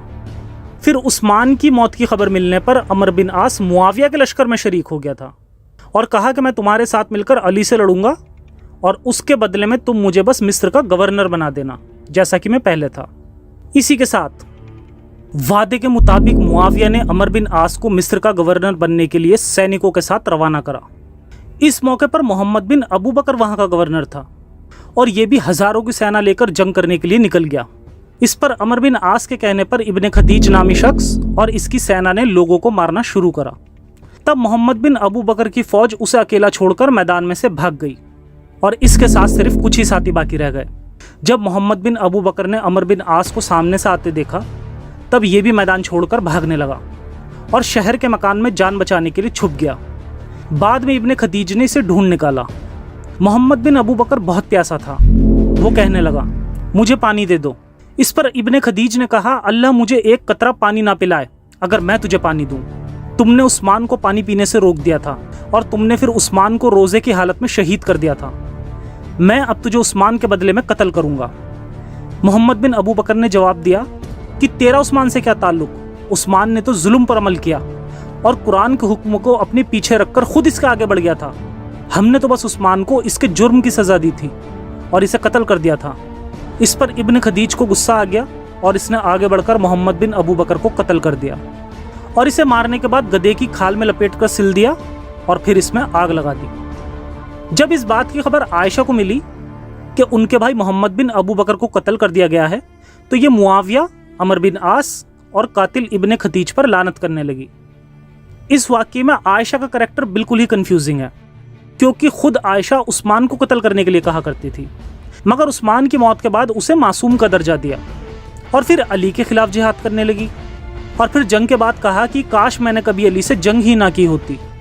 और उसी तरह ये मोहम्मद बिन अबू बकर पर भी लानत किया करती थी, क्योंकि वो उस्मान का कातिल था और अली का साथ दे रहा था। मगर उसकी मौत के बाद आयशा ने मुआविया पर लानत करना शुरू कर दिया। पॉइंट नंबर 7, अली का कत्ल। खैर, इसके बाद खुर्जियों ने इस फितने फसाद से मुसलमानों को बचाने के लिए اور ساتھ ہی ساتھ جنگ نہروان کی ہار کا بدلہ لینے کے لیے تینوں حکمرانوں یعنی خلیفہ علی، معاویہ اور گورنر عمر بن عاص کو قتل کرنے کا فیصلہ کیا، جس میں سے علی کو قتل کرنے کے ارادے سے عبد الرحمن ابن ملجم، معاویہ کو قتل کرنے کے لیے بکر بن عبداللہ اور عمر بن عاص کو قتل کرنے کے لیے عمر بن بکر، یہ تینوں خوارجیوں میں سے چنے گئے۔ اور رمضان کے مہینے میں ایک ساتھ ہی یہ تینوں حکمرانوں کو قتل کرنے کے ارادے سے نکل جاتے ہیں۔ عمر بن عاص ان دنوں بیمار تھا، اس لیے وہ مسجد میں نماز کے لیے اپنی جگہ کسی اور کو بھیج دیتا ہے، اور قاتل غلطی سے عمر بن عاص کی جگہ کسی اور شخص کو قتل کر دیتا ہے۔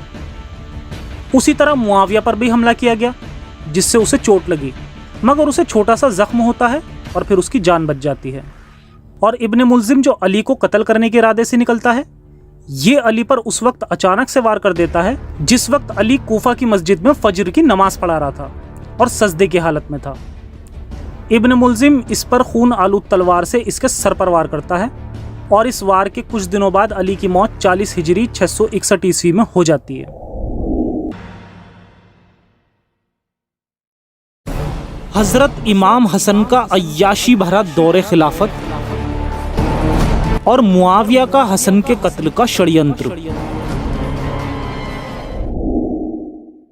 خلافت کا خونی کھیل، جس کے پچھلے ایپیسوڈ میں ہم نے فرسٹ مسلم سول وار کی ہسٹری کو دیکھا، جس میں سے علی اور عائشہ کی فوجوں کے بیچ لڑی گئی جنگ جمل میں سے قریب 15,000 مسلمان آپس میں لڑ کر ہلاک ہو گئے، اور پھر علی اور معاویہ کے بیچ لڑی گئی جنگ صفین میں قریب 70,000، اور پھر اس کے بعد علی نے خوارجیوں سے نہروان کی جنگ کر کے قریب 2,500 لوگوں کو قتل کر دیا۔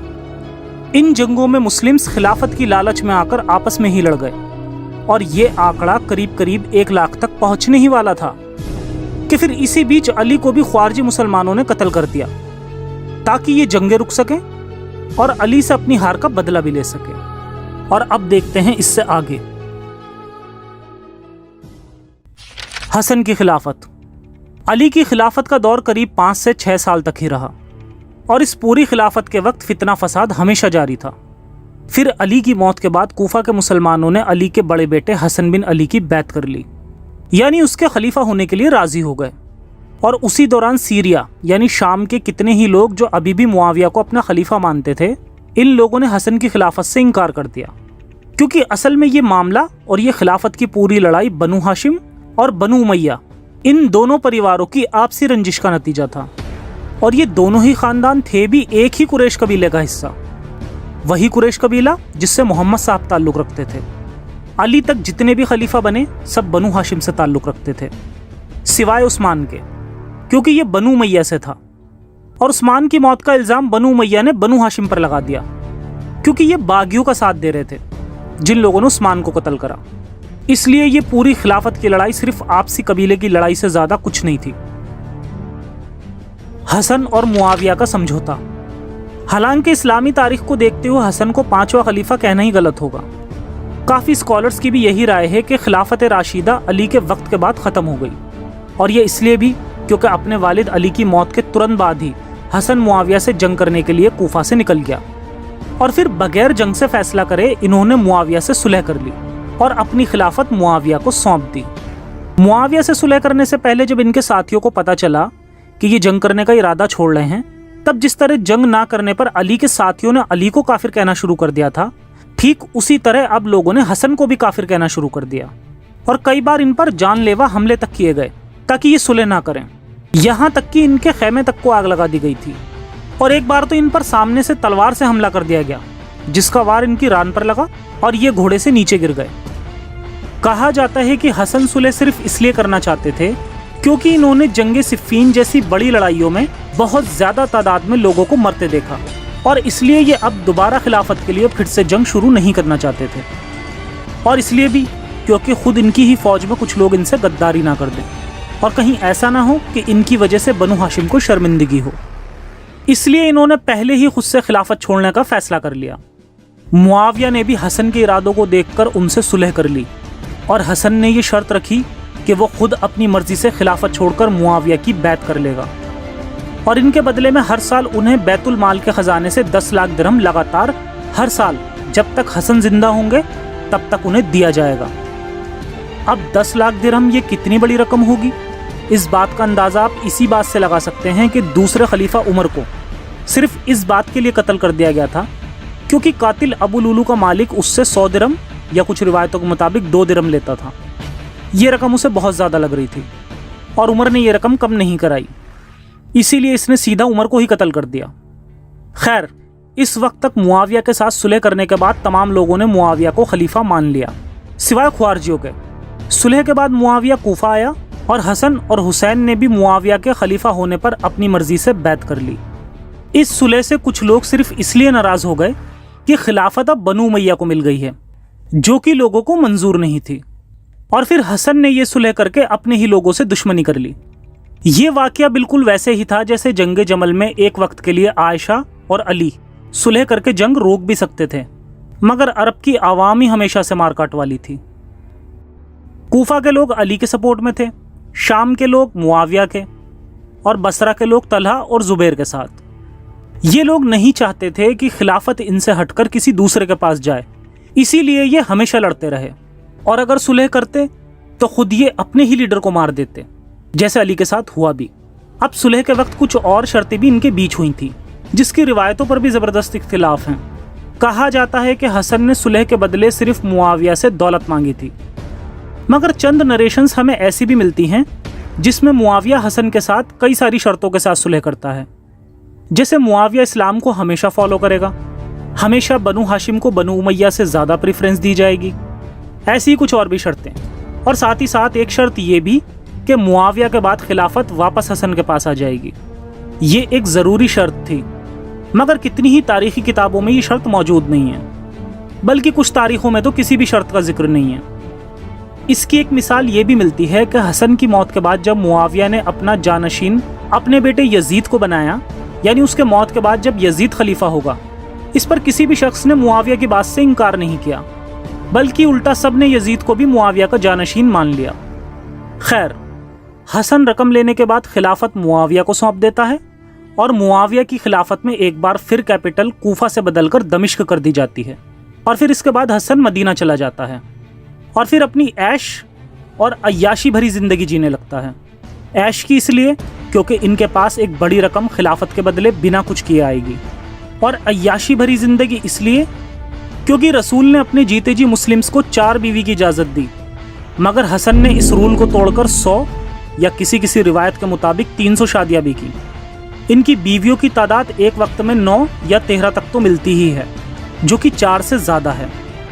यानी खुद ये लोग इस्लामिक रूल्स को फॉलो नहीं करते थे, और साथ ही साथ बहुत सारी ग़ुलाम औरतें भी इनके पास थीं, जिसकी तादाद भी अनगिनत है, और यही अय्याशी आगे उनकी मौत का सबब भी बनी। हसन का कत्ल। असल में तो इस पूरी कहानी में मुआविया अपने बाप से लड़ी गई जंगों का बदला लेना चाहता था, जैसे जंग बदर, उहुद और खंदक, जो उसने इस्लाम के खिलाफ लड़ी, और फिर उसे मौका मिला अपने भाई उस्मान के कत्ल होने के बाद उसके बदले के बहाने। हालांकि जब उसे कत्ल किया जा रहा था तब इसने उसकी कोई मदद नहीं की थी। खैर, इसका भी मकसद खलीफा बनना, और इसके बाद वो अपने बेटे यजीद इब्न मुआविया को खिलाफत सौंपना चाहता था, और इस मकसद को पूरा करने के लिए हसन को एक रुकावट की तरह देखता था। इसलिए मुआविया ने हसन को मारने का षड्यंत्र रचा।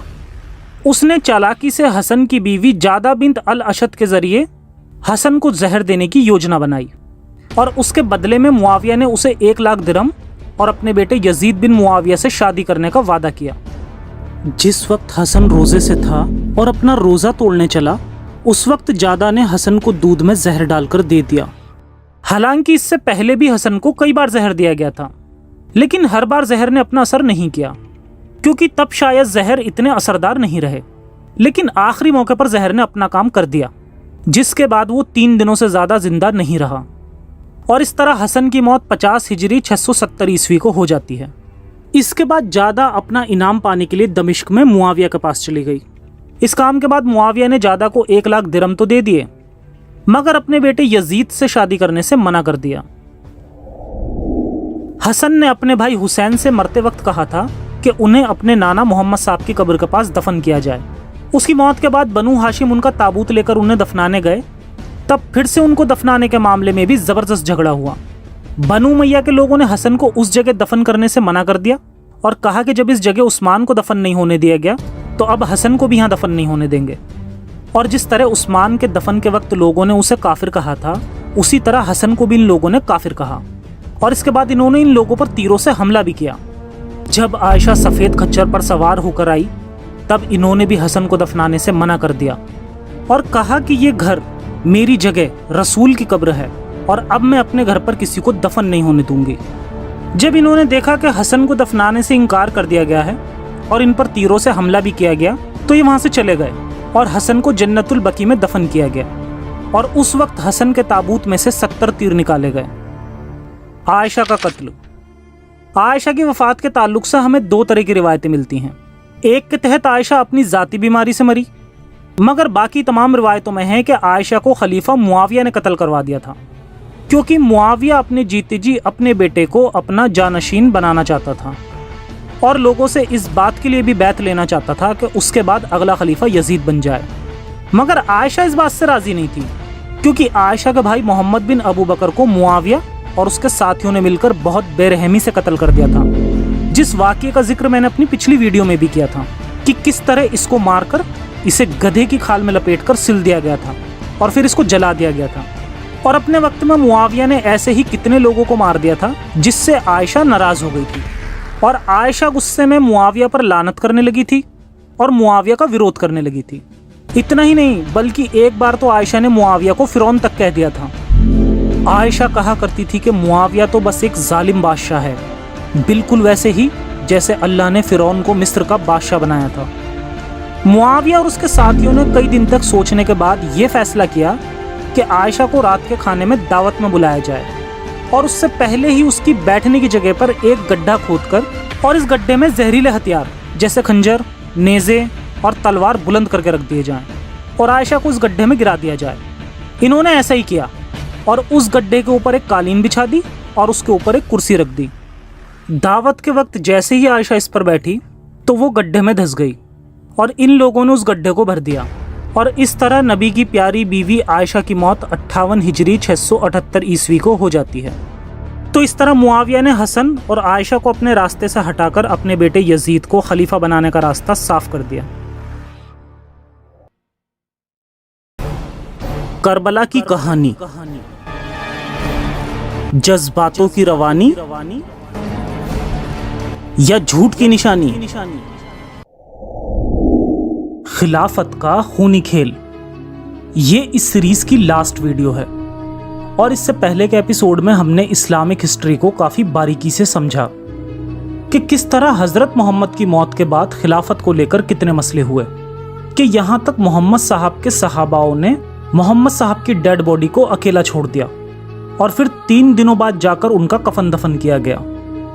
खिलाफत को लेकर आगे भी इस तरह के मसले पेश होते रहे, मगर सबसे बड़ा टर्निंग पॉइंट उस्मान की खिलाफत के वक्त आया, जब उस्मान ने नेपोटिज्म फैलाया और जिसके बाद ये जंग पूरी तरह बनु हाशिम और बनु उमैया कबीलों के बीच की आपसी लड़ाई बन गई।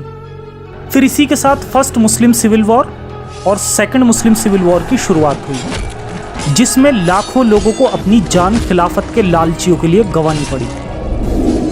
और आज की इस वीडियो में हम वाक़या करबला और उसके बाद होने वाली जंगों और उनके बीच की सियासत को इस्लामिक किताबों से समझेंगे।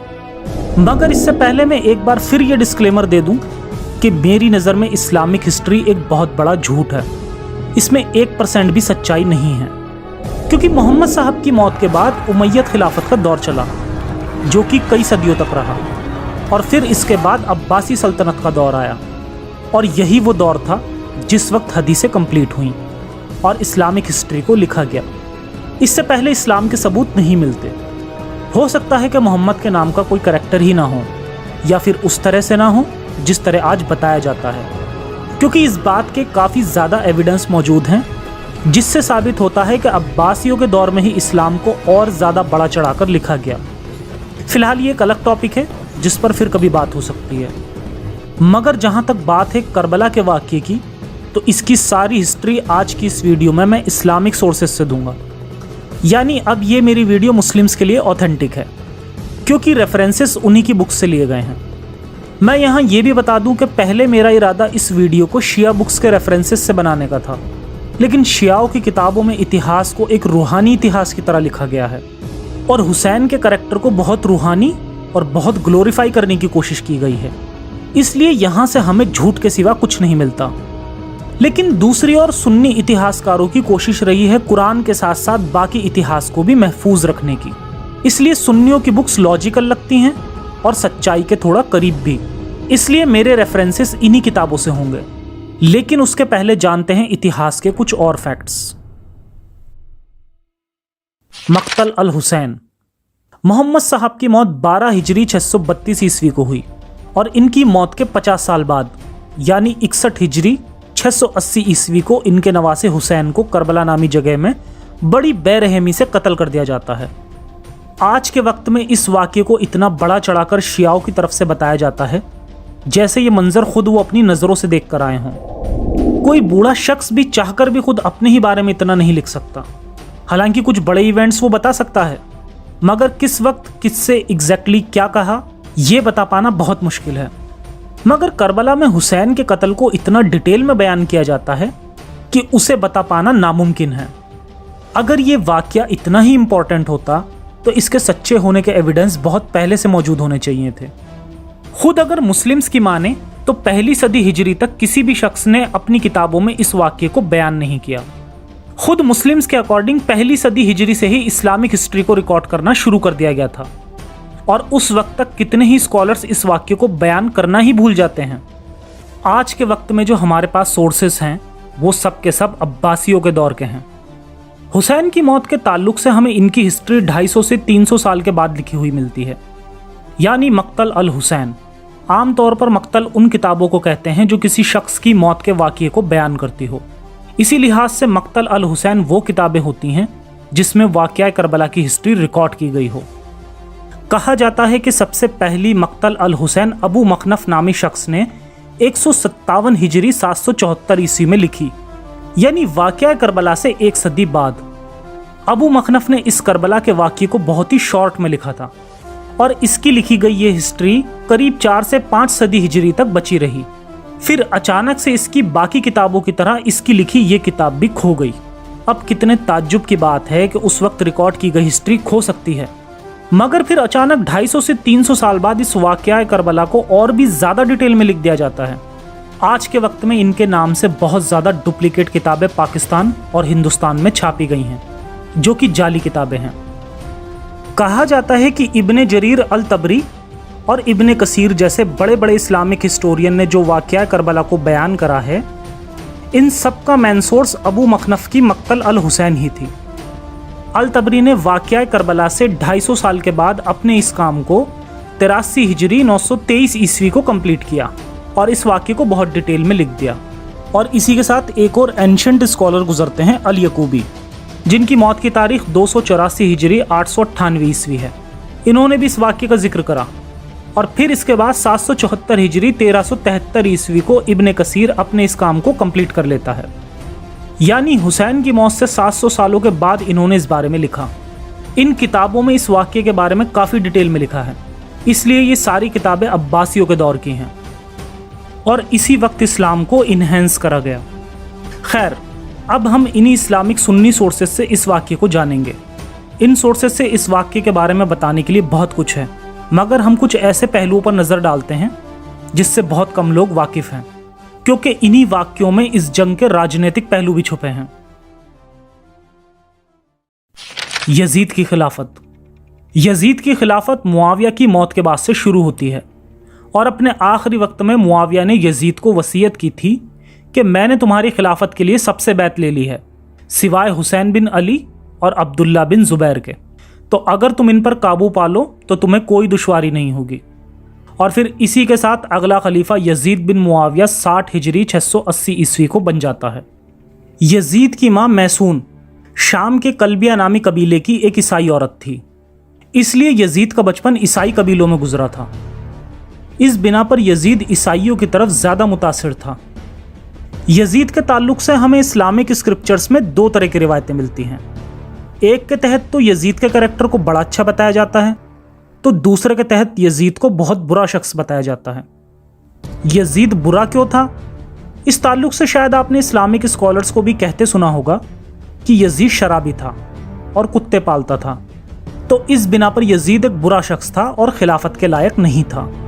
मगर क्योंकि यजीद की परवरिश ईसाइयों के बीच में हुई थी, जहां शराब पीना लोगों की पर्सनल चॉइस मानी जाती है और कुत्तों को पालने में भी कोई बुराई नहीं देखी जाती, बल्कि कुत्ते पालने वालों को नरम मिजाज माना जाता है। वहीं इसका मुकाबला अगर हम इस्लाम से करें तो इस्लाम में बिना किसी वजह के ज़बरदस्ती कुत्तों को जान से मारने का हुक्म है, और रसूल अल्लाह ने अपने वक्त में कितने ही कुत्तों को जान से भी मरवा दिया था। इसी के साथ कुछ रिवायत यजीद के फेवर में हैं, जहां लिखा है कि जब हुसैन को कत्ल करने के बाद हुसैन की घर की औरतों को जब यजीद के दरबार में लाया गया, तब यजीद ने इन लोगों को वापस इनके घर मदीने भिजवा दिया।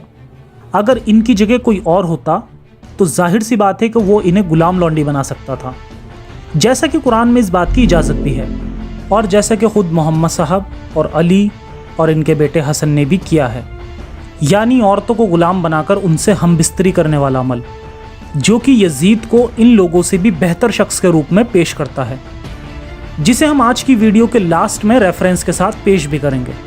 खैर, यजीद की खिलाफत के वक्त सबके सब इसकी खिलाफत से राज़ी थे, सिवाय इमाम हुसैन, अब्दुल्ला बिन ज़ुबैर और थोड़े से चंद लोगों के अलावा, क्योंकि ये लोग खुद खलीफा बनना चाहते थे, तो इसीलिए इन्होंने यजीद की बैत नहीं की। यजीद ने मदीने के गवर्नर को ख़त लिखा कि तुम हुसैन और अब्दुल्ला बिन ज़ुबैर इन लोगों से मेरी बैत लो। जब इन दोनों को पता चला कि यजीद खलीफा बन चुका है और उनकी बैत चाहता है, तब अब्दुल्ला बिन ज़ुबैर मदीना छोड़कर चला जाता है, और इसी तरह हुसैन भी चुपके से रात को ही मदीने से मक्का रवाना हो जाता है। मुस्लिम बिन अकील की हत्या। जिस वक्त तक ये मक्का पहुंच पाते, उस वक्त तक हर कोई यजीद की खिलाफत से वाकिफ़ हो चुका था। हुसैन भी बताते थे कि वो मक्का सिर्फ हज करने के लिए आए हैं, मगर हज करने के बजाय सिर्फ उम्रा करके ही मक्का से कूफा की तरफ चले जाते हैं। कूफा जाने की वजह थी वहाँ इनके वालिद हज़रत अली के सपोर्टर्स थे, और वो जगह भी अली की खिलाफत के वक्त राजधानी थी। इसीलिए वहाँ के लोगों ने हुसैन को ख़त लिखा कि हम यजीद के बजाय आपको खलीफा बनाना चाहते हैं और आपके साथ यजीद के खिलाफ जंग करने के लिए तैयार हैं, इसलिए आप फ़ौरन यहाँ आ जाएं। कूफा के लोगों का रवैया ये जानते थे कि ये किस तरह हसन के साथ थे, मगर जब अपने वक्त में हसन ने मुआविया से सुलह कर ली थी, तब कूफा वाले भी ख्वारजियों की तरह हसन के खिलाफ हो गए थे। इसीलिए हुसैन को इनके बहुत से लोगों ने वहाँ जाने से मना कर दिया। इन्होंने वहाँ के लोगों को परखने के लिए पहले अपने कज़िन मुस्लिम बिन अकील को वहाँ भेजा। मुस्लिम बिन अकील वहाँ गए और लोगों से हुसैन के लिए बैत लेने लगे, और करीब 12,000 लोगों को जमा कर लिया, जो लोग हुसैन को खलीफा बनाना चाहते थे। फिर इसने हुसैन के पास एक ख़त भिजवाया कि यहाँ के लोग आपकी खिलाफत से राज़ी हैं और यजीद से जंग करने के लिए तैयार हैं। उस वक्त कूफा का गवर्नर नोमान बिन बशीर था और मुस्लिम बिन अकील के साथ नरमी से पेश आ रहा था। जब इस बात की खबर यजीद को पता चली कि उसकी खिलाफत से बगावत करने के लिए मुस्लिम बिन अकील कूफा में हैं और नोमान बिन बशीर भी उसे सपोर्ट कर रहा है, तो इसने नोमान को हटाकर इब्न ज़ियाद को नया गवर्नर बना दिया। ये शख्स कठोर मिजाज का था और इसने गवर्नर बनते ही मुस्लिम बिन अकील को कत्ल करवा दिया। इस बात से अनजान हुसैन उस वक्त मक्का में था और अकील का ख़त पढ़कर खुश हो रहा था कि लोग इसकी खिलाफत के लिए राज़ी हो रहे हैं, और फिर ये अपने पूरे परिवार वालों को साथ लेकर मक्का से कूफा की तरफ जाने लगा। उस वक्त इन्हें बहुत से लोगों ने रोकने की कोशिश की, मगर इन्होंने किसी की बात नहीं मानी। जब हुसैन मक्का से कूफा जाने लगे, तब इस वक्त इब्न अब्बास ने इन्हें रोकने की कोशिश की, मगर ये नहीं माने। फिर इब्न अब्बास ने कहा, अगर तुम जाते ही हो तो औरतों और बच्चों को अपने साथ ना ले जाओ, मुझे डर है कि कहीं उस्मान की तरह ही तुम भी अपनी औरतों और बच्चों के सामने कत्ल ना कर दिए जाओ। मगर फिर भी ये नहीं माने और मक्का से कूफा रवाना हो गए। इस दलील से यहाँ साफ जाहिर होता है कि लोगों ने इन्हें रोकने की कोशिश की, मगर ये खिलाफत के लालच के लिए नहीं माने और कूफा की तरफ रवाना हो गए, क्योंकि मक्का और मदीना में भी कोई इनके साथ नहीं था। खैर, मुस्लिम बिन अकील का ख़त मिलते ही ये कूफा की तरफ चल दिए। ये कूफा पहुँचने ही वाले थे कि उन्हें खबर मिली कि मुस्लिम बिन अकील को कत्ल कर दिया गया है, मगर फिर भी इन्होंने अपना सफ़र जारी रखा। इस वक्त अगर कोई समझदार शख्स होता तो वो यहीं से वापस चला जाता, क्योंकि हुसैन अपने साथ अपने घर की औरतों और बच्चों, जिनकी तादाद करीब 18 थी, उन्हें साथ लेकर चल रहे थे। जब कूफे के गवर्नर इब्ने ज़ियाद को हुसैन के सफ़र की खबर मिली तो इसने एक फ़ौज उनकी तरफ भेजी ताकि वो इन्हें कूफा आने से रोक सकें। जब ये कूफा नहीं जा सके तब एक ऐसे मुकाम पर पहुंच गए जिसे करबला कहा जाता है। वाक़या करबला। और जब हुसैन इराक़ जाने के लिए रवाना हुए तब रास्ते में ही इन्हें अपने भाई मुस्लिम बिन अकील के कत्ल की खबर मिली। जब इब्ने ज़ियाद को पता चला कि हुसैन कूफा के नज़दीक पहुंच गया है तो इसने अमर इब्ने साद बिन वकास को फ़ौज लेकर भिजवा दिया और फिर इन दोनों का टकराव उस जगह हुआ जिसे करबला कहा जाता है। उस वक्त हुसैन के साथ इनके परिवार वाले और उनके साथी मौजूद थे जिनकी कुल तादाद 72 थी और अमर बिन साद 4000 लोगों की फ़ौज के साथ था। जब हज़रत हुसैन से पूछा गया कि आप यहाँ पर क्यों आए हैं, आपने फरमाया कि अहले कूफा ने मुझे ख़त लिखे हैं कि मैं इनके पास आऊँ, मगर अब जब इन्होंने मुझे नापसंद किया है तो मैं अब मक्का वापस चला जाता हूँ। मगर लोगों ने इन्हें वहाँ से कहीं जाने नहीं दिया और चारों तरफ से घेर लिया। उस वक्त यजीद की फ़ौज का कमांडर अमर इब्ने साद था जो रसूल के एक बहुत बड़े सहाबी का बेटा था। इन लोगों ने जब हुसैन और उनके लोगों को घेर लिया तब सिर्फ एक शर्त रखी कि तुम्हारे सिवा अब कोई नहीं बचा है जो इस खिलाफत से राज़ी ना हो, इसलिए अगर तुम यजीद की बैत कर लेते हो तभी तुम लोगों को यहाँ से जाने दिया जाएगा। अब यहाँ हुसैन को मजलूम कहने वाले लोगों को उस वाक़ये को भी याद करना चाहिए जब इनके वालिद अली ने तलहा और ज़ुबैर के सर पर खंजर रखकर उनसे अपनी बैत करवाई थी। या तो तब तलहा और ज़ुबैर भी मजलूम थे या अब हुसैन को मजलूम कहना मुनाफिकत यानी डबल स्टैंडर्ड होगा। यहाँ एक बात ये भी ध्यान दी जाए कि इन लोगों ने इन्हें तुरंत कत्ल नहीं किया बल्कि इनके बैत करने का इंतज़ार किया। और ये वाक़या भी उस्मान के मौत के वाक़ये की तरह है कि बागियों ने उसे तुरंत कत्ल नहीं करा था बल्कि उसे उसके घर में 40 दिन तक कैद कर दिया गया था और उसके घर के अंदर खाना पानी भी नहीं पहुंचने दिया था ताकि उस्मान अपनी जिद छोड़ दे। अगर वो चाहते तो उस्मान को पहले दिन भी कत्ल कर सकते थे, मगर साफ जाहिर है कि उस वक्त उनका मकसद सिर्फ उस्मान से सही फैसले करवाना था। मगर वो नहीं माना, तब उसे कत्ल कर दिया गया था। वाक़या करबला भी इसी तरह हुआ था। यजीद की फ़ौज ने इन पर तुरंत हमला नहीं किया, पहले इन्होंने इनसे अपनी बात मनवानी चाहिए। जब ये नहीं माने तब इन पर पानी भी बंद कर दिया और जब पानी के लिए लोग तलवार लेकर मैदान में आए तब इन्हें कत्ल कर दिया गया। इब्ने ज़ियाद ने यजीद की फ़ौज से कहा कि वो हज़रत हुसैन को प्यासा रखे ताकि प्यास की शिद्दत के बाद थक हार कर आखिर में अमीरुल मोमिनीन यजीद बिन मुआविया की बैत कर ले। इसके अलावा तारीख़ी किताबों में ऐसी बातें लिखी हैं जिससे ये बात साफ जाहिर होती है कि ये जंग बनु हाशिम और बनु उमैया इन दोनों कबीलों की आपसी लड़ाई थी। इब्ने ज़ियाद ने कहा, इनको पानी से रोक दो, जैसा कि परहेजगार और मजलूम अमीरुल मोमिनीन तीसरे खलीफा हज़रत उस्मान के साथ किया गया था। यही वाक़या दूसरी किताबों में कुछ यूँ आया है, इनको नहर तक मत पहुँचने दो, एक बूंद पानी भी वो ना पी सकें, जो सलूक मजलूम उस्मान के साथ किया गया था। इन दलीलों से साफ जाहिर होता है कि यजीद की फ़ौज कोई और नहीं बल्कि तीसरे खलीफा उस्मान के पैरोकार यानी सपोर्टर्स थे। और ये कोई ऐसी जंग नहीं थी जिसमें इस्लाम दांव पर हो, क्योंकि दोनों तरफ मुस्लिम्स ही थे। हुसैन ने 3 बातों की शर्तें रखी।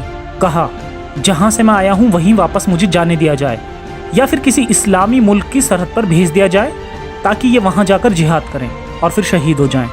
या फिर हुसैन कहते हैं कि इन्हें अमीरुल मोमिनीन यजीद के पास ले जाया जाए ताकि ये यजीद के हाथों में अपना हाथ दे दें और फिर यजीद जो चाहे वो करे।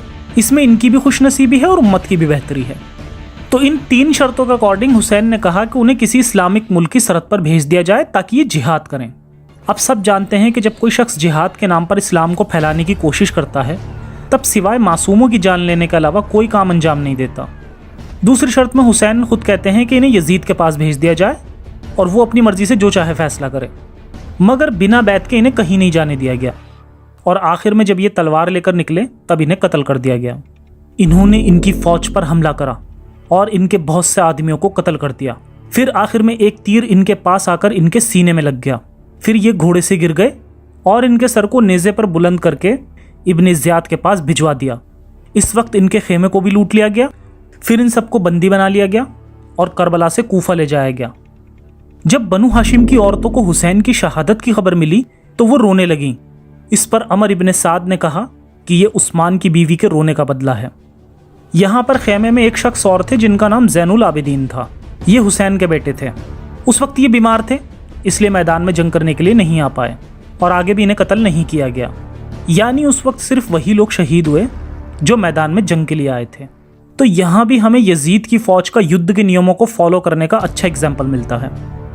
करबला की जंग के बाद फिर इन सबको बंदी बना लिया गया और करबला से कूफा ले जाया गया और फिर कूफा से दमिश्क में यजीद के महल में ले जाया गया। आइए अब देखते हैं इस ताल्लुक से इस्लामिक हिस्ट्री में क्या लिखा है। जब यजीद के पास हुसैन का सर लाया गया तब कहा गया कि ए अमीरुल मोमिनीन, खुदा के फजल से हमें फतह मिली। हुसैन बिन अली हमारे मुकाबले में 18 लोग अपने अहले बैत यानी परिवार वालों में से और करीब 60 लोग अपने साथियों में से लेकर आए थे। हम लोग इनके पास गए और इनसे कहा कि या तो इताअत इख्तियार करें या फिर कत्ल पर आमादा हो जाएं, मगर इन्होंने इताअत करने से इनकार कर दिया और जंग करने को बेहतर ख्याल किया। तो फिर हमने इन पर हमला कर दिया और हर तरफ से इन्हें घेर लिया और फिर आखिर में इन्हें कत्ल कर दिया। ये सुनकर यजीद कहने लगा कि मैं तुम्हारी इताअत से जब खुश होता कि तुमने हुसैन को कत्ल ना किया होता। अगर हुसैन का मामला मेरे हाथों में होता तो मैं इन्हें माफ़ कर देता। खुदा रहम करे हुसैन पर। दमिश्क के दरबार में जो कुछ यजीद ने कहा, इसकी कई अलग अलग रिवायतें हैं, लेकिन बाकी सभी रिवायतों को छोड़कर हम ये रिवायतें ही सही मान लेते हैं कि जब यजीद ने हुसैन और इनके साथियों का सर देखा तब वो परेशान हो गया और कहा कि मैं हुसैन के कत्ल के बगैर भी तुमसे खुश था। और फिर कहा, अल्लाह की लानत हो इब्न ज़ियाद पर जिसने हुसैन को कत्ल करा। खुदा की कसम अगर मैं वहाँ होता तो हुसैन को माफ़ कर देता और मैं अगर तुम्हारे मुकाबले में होता तो तुम्हें कभी कत्ल ना करता। इसके बाद अहले हरम का दाखिला दरबार में हुआ। फातिमा बिनते हुसैन जो हज़रत सकीना से बड़ी थीं, यजीद से कहने लगीं कि हमारा सब कुछ छीन लिया गया। यजीद ने कहा, ए भतीजी, तुम लोग का जितना माल लूटा गया है मैं उससे बढ़कर तुम्हें दूंगा। फिर इनसे पूछ पूछ कर एक एक चीज़ इन्हें लौटा दी गई। फिर सकीना जो हुसैन की बेटी थी कहती हैं कि मैंने किसी शख्स को यजीद से बढ़कर अच्छा नहीं देखा। हज़रत फ़ातिमा बिनते अली बयान करती हैं कि जब हम लोग को यजीद के सामने ले जाकर बिठाया गया तब तो इसे तरस आ गया और मेहरबान हम पर हुआ। फिर एक शख्स अहले शाम से यजीद के सामने आकर खड़ा हो गया और कहने लगा, ए अमीरुल मोमिनीन, ये औरत मुझे दे दो। वो कहती है कि मैं उस ज़माने में कमसिन यानी कम उम्र की थी और सूरतदार थी यानी खूबसूरत थी। फिर फरमाती हैं कि इन्होंने अपनी बड़ी बहन ज़ैनब का आंचल पकड़ लिया। यजीद ने कहा कि इस वक्त मैं ये हक रखता हूँ कि इन्हें जिसे चाहूँ दे सकता हूँ, मगर फिर यजीद इन्हें वापस मदीना सही सलामत पहुँचा देता है। अब यहाँ अगर हम इस्लामिक रूल्स को देखें तो अटैक या युद्ध में हाथ आया माल, जिसमें दुश्मन की औरतें भी इसका हिस्सा होती हैं, माल गनीमत होता है, जो अल्लाह की पाक किताब कुरान में भी हलाल बताया गया है और मोहम्मद साहब से लेकर हर इस्लामिक शासक ने इसे फॉलो किया है। ना जाने कितने कबीलों पर अटैक करके उनके मर्दों को मारकर बीवी बच्चों बहन बेटियों को सेक्स स्लेव बनाया गया है, लेकिन यहाँ भी यजीद इनसे बेहतर निकला और इनकी बची हुई औरतों को इसने बाइज्जत मदीना भेज दिया। कोई भी शिया स्कॉलर इस बात से मुकर नहीं सकता, लेकिन हाँ, चादर छीनने का रोना जरूर रोते दिख जाएंगे। इस मामले में यजीद के इनसे बेहतर सलूक के कुछ और एग्जाम्पल देखते हैं। फिर यजीद ने इब्न बशीर से कहा कि इन लोगों की रवानगी का सामान जैसे मुनासिब हो कर दो और इन लोगों के साथ अहले शाम में से किसी ऐसे शख्स को भेजो जो अमानतदार नेक किरदार हो। इन लोगों के साथ सवार करो और वापस इन सबको मदीना पहुंचा दो। यजीद ने ज़ैनुल आबदीन से कहा कि अगर तुम्हें मदीने पहुंचकर किसी चीज़ की ज़रूरत हो तो तुम मदीने से मुझे लिखकर भेज देना। फिर यजीद ने इन्हें कुछ कपड़े दिए और ये लोग मदीने की ओर रवाना हो गए। यजीद का भेजा हुआ शख्स इन लोगों के साथ रवाना हुआ और रात भर काफिले के साथ साथ इस तरह रहता था कि ये सारा काफिला इसकी निगाह के सामने हो। वो आगे आगे चलता जाता और जब भी इन्हें वज़ू करने या किसी भी चीज़ की ज़रूरत होती तो इसे कोई ज़हमत ना होती। इनके साथ मेहरबानी से पेश आता हुआ बार बार इनकी ज़रूरतों को पूछता था और फिर आखिर में इन सबको मदीने में लेकर दाखिल हुआ। हज़रत फ़ातिमा बिनते अली ने अपनी बहन ज़ैनब से कहा कि ये शख्स हमारे साथ सफ़र में बहुत खूबियों से पेश आया, हमें इसे कुछ तोहफ़ा देना चाहिए। इन्होंने कहा कि हमारे पास कुछ भी नहीं है इन्हें देने के लिए, सिर्फ हमारे गहनों के। फिर इन दोनों बीबियों ने अपने अपने गहने उतार कर इसे दे दिए। हर्रा का वाक़या। करबला के बाद दूसरा सख्त तरीन वाक़या हर्रा था, जो 63 हिजरी 683 ईस्वी को यजीद की ज़िंदगी के आखिरी दिनों में पेश आया। हुसैन की मौत के बाद जब इस वाक़े की खबर ज़ुबैर के बेटे अब्दुल्ला बिन ज़ुबैर को मिली तब इसने मदीने वालों को यजीद के ख़िलाफ़ बगावत करने को कहा। اور مدینہ والوں کو یزید کی بیعت توڑوا دی۔ اب یہاں خلافت کا لالچ پھر دکھائی دیتا ہے۔ جہاں حسین کے والد علی نے زبیر سے زبردستی اپنی بیعت کروائی تھی، اسی کے بیٹے نے اب خلافت کے لیے حسین کا بدلہ لینے کے بہانے یزید سے بغاوت کی۔ خیر، مدینہ والوں نے یزید کو ظالم اور برا بلا کہہ کر اس کی بیعت توڑ دی اور اس کے خلاف بغاوت چھیڑ دی، اور مدینے میں یزید کے جو عامل تھے یعنی سرکاری لوگ، انہیں شہر سے نکال دیا۔ یزید کو جب اس بات کی خبر ہوئی تو اس نے مسلم بن عقبہ کو 12,000 کی فوج کے ساتھ بھیج کر مدینہ میں چڑھائی کروا دی، اور اسے حکم دیا گیا کہ 3 دن تک ان کو واپس سے بیعت کرنے کی دعوت دیتے رہنا، پھر اگر یہ لوگ نہ مانے تو ان سے جنگ کرنا۔ اس نے ایسا ہی کیا اور لوگوں کو 3 دن تک بیعت کرنے کا وقت دیا، لیکن لوگوں نے واپس یزید کی بیعت نہیں کری، اور پھر جنگ ہوئی، جس کے بعد مدینہ فتح ہوا، اور پھر اس کے بعد یزید کے حکم کے مطابق 3 دن کے لیے فوج کو اجازت دی گئی کہ شہر میں جو کچھ چاہے کریں۔ ان 3 دنوں کے اندر شہر بھر میں ہر طرف لوٹ مار کی گئی، شہر کے باشندوں کا قتل عام کیا گیا، جس کے بعد 10,000 لوگ قتل ہوئے اور گھروں کے اندر گھس کر تمام عورتوں کی عزت لوٹی گئی، جس واقعے کے بعد 1,000 عورتیں حاملہ یعنی پریگننٹ ہو گئیں۔ اہل مدینہ سے کہا گیا کہ امیر المومنین یزید کا یہ خیال ہے کہ تمہارا خون بہانا مجھے گوارا نہیں، اس لیے 3 دن تک میں انتظار کروں گا کہ اگر تم لوگ باز آ جاؤ اور حق کی طرف رجوع کر لو تو پھر ہم تمہاری سفارش قبول کر لیں گے اور یہاں سے واپس چلے جائیں گے۔ پھر 3 دن کے بعد مسلم بن عقبہ نے کہا کہ بتاؤ تمہیں کیا منظور ہے، ملاپ کرتے ہو یا لڑنا چاہتے ہو؟ مدینہ والوں نے کہا ہم لڑیں گے۔ پھر ان کے ساتھ وہی ہوا جو رسول اللہ کے ٹائم سے ہوتا آیا ہے، مدینہ میں لوٹ مار اور قتل عام کیا گیا، اور مدینے کی 1000 عورتوں کو حاملہ کیا گیا، اور قریب 10,000 لوگوں کا قتل ہو گیا۔ یعنی یہ کہنا بھی غلط ہے کہ کربلا کے بعد حسین نے دین اسلام بچا لیا تھا، کیونکہ ان کی موت کے بعد مکہ اور مدینہ میں اسی طرح قتل عام کیا گیا، اور پھر انہی فوجوں نے آگے چل کر کعبے کو بھی جلا دیا تھا، وہ بھی حسین کے مرنے کے ترنت بعد ہی۔ پھر مدینے میں قتل عام کرنے کے بعد انہوں نے مکہ کی طرف رخ کیا، کیونکہ ادھر بھی لوگوں نے عبداللہ بن زبیر کو خلیفہ مان لیا تھا، اس لیے انہوں نے مکہ والوں سے بھی جنگ کی اور مکہ والوں کو بھی ہرا دیا، اور پھر انہوں نے کعبے پر آگ کے پتھر برسائے، جس کے بعد کعبے کو آگ لگ گئی۔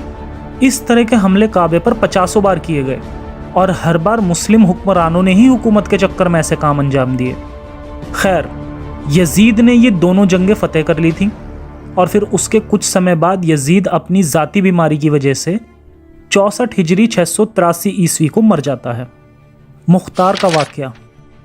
یزید کے مرنے کے بعد کافی وقت تک کوئی خلیفہ نہیں بنا، اور اسی وقت حسین کی موت کا بدلہ لینے کے لیے مختار ثقفی نامی شخص نے ہزاروں لوگوں کی فوج تیار کی، اور واقعہ کربلا کے موقع پر جتنے بھی لوگ حسین کے خلاف تھے انہیں چن چن کر جان سے مارنے لگا۔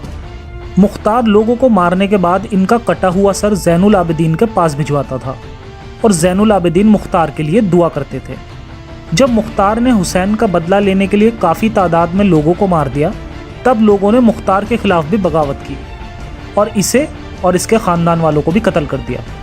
یعنی جو شخص بدلہ لینے کے لیے خون و غارت کر رہا ہے اس کو بھی بدلے کے تحت قتل کر دیا گیا۔ مختار نے اپنے ساتھ قریب 6,000 لوگوں کو اس کام میں جمع کیا تھا، اور ان 6,000 لوگوں کو بھی بھیڑ بکری کی طرح قتل کر دیا گیا۔ یعنی اس پیسفل مذہب کی ہسٹری کتنی پیسفل رہی ہے اس کی مثال بھی دینا شاید مشکل ہے۔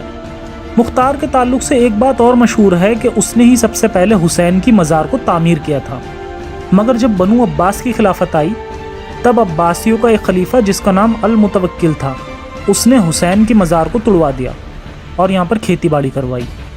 خود مسلمز ہو کر بھی ان کے بیچ کتنی نفرت تھی، اس کی مثال اس بات سے ملتی ہے کہ جب عباسیوں کا دور آیا تب انہوں نے بنو امیہ کے صرف 2 خلیفاؤں کو چھوڑ کر باقی سب خلیفاؤں کے جسموں کو قبروں سے نکال کر انہیں جلا دیا تھا۔ عجب مذاق ہوا اسلام کی تقدیر کے ساتھ، کٹا حسین کا سر نعرہ تکبیر کے ساتھ۔ علامہ اقبال کا یہ شعر بہت کچھ کہہ جاتا ہے۔ اسلامک اتہاس کو دیکھ کر پتہ چلتا ہے کہ اسلام کا اتہاس کوئی روحانی نہیں بلکہ ستہ کے لالچ میں ڈوبے اسلامک خلیفاؤں کے آپسی راجنیتک لڑائیوں کا اتہاس ہے۔ خود یہ لوگ بھی اپنے مذہب کو اتنا سیریسلی فالو نہیں کرتے تھے، مگر آج کل کے ماڈرن زمانے میں بھی بچپن سے ہی لوگوں کا مائنڈ واش کر کے انہیں مذہبی بنا دیا جاتا ہے۔ शिया बच्चों के दिमाग में बचपन से अहले बैत की मोहब्बत बैठा दी जाती है। हर साल मुहर्रम के 3 महीने उनकी जिंदगी के गमगीन 3 महीने बीतते हैं, जिसमें वो लाइफ में कुछ भी सेलिब्रेट नहीं कर पाते और पूरे 3 महीने उन लोगों की याद में रो पीट कर बिताते हैं जो कभी सत्ता के लालच में आपस में ही लड़ भिड़ कर मर गए थे। उनके लिए रोया जाता है जिन्होंने दूसरे मजहबों पर अटैक करके उनके मर्दों को कत्ल किया था, उनकी बीवियों बच्चों को गुलाम बनाया था और उनकी औरतों के साथ रेप भी किया था। शिया लोग भले ही सुन्नी लोगों की हदीसें ना मानते हों और इन सब बातों को गलत बताएं, लेकिन कुरान का क्या? कुरान तो हर मुसलमान मानता है और ये गुलाम बनाने की बुराई कुरान से भी पता चलती है। और जहां तक बात वाकया करबला की है तो पहले से इतना सीरियसली नहीं लिया जाता था। खुद अरब मुल्कों में भी इस वाकया के बारे में कोई तवज्जो नहीं दी जाती, सिर्फ इंडिया और पाक के शियाओं की बनाई गई एक स्टोरी, और इनकी देखा देखी अब सुन्नी मुस्लिम भी इसे सीरियसली लेने लगे। जब भी इस वाकये को मैंने किसी भी मजलिस वाले मौलाना को कहते सुना तो यही सुना कि इस वक्त इस्लाम खतरे में था, मगर हुसैन ने इसे अपनी कुर्बानी देकर बचा लिया।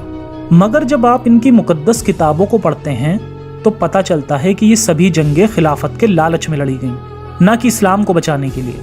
इतना ही नहीं, उसके कुछ ही सालों बाद मक्का, मदीना और काबे पर हमले किए गए थे और हुसैन की मज़ार को भी कितनी ही बार खुद मुस्लिम हुक्मरानों ने ही तुड़वा दिया था। ये कबीलों की जंगें यूं ही चलती रहीं और मज़हब के नाम पर खून भी यूं ही बहता रहा। और आज हमसे कहा जाता है कि इस्लाम तो अमन और चैन का मज़हब है। तो ये था इस सीरीज़ खिलाफत का खूनी खेल का लास्ट एपिसोड। इस सीरीज़ के सभी एपिसोड में हमने मोहम्मद साहब की मौत के बाद से लेकर करबला और उसके बाद के इतिहास को इस्लामिक किताबों से समझा। अब आगे इस सीरीज़ पर मैं Q&A वीडियो लाऊंगा जिसमें इस खिलाफत इतिहास से रिलेटेड आपके सवाल लिए जाएंगे। जैसे काफ़ी लोगों ने पहली वीडियो में ये कमेंट करा था कि रसूल तो उम्मी यानी अनपढ़ थे, तो मरते वक्त वसीयत कैसे लिख सकते थे।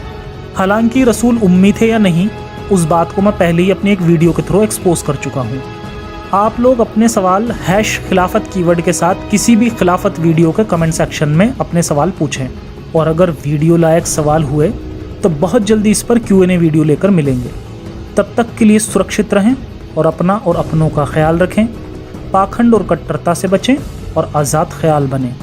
जय हिंद, साइंस हाफिज़।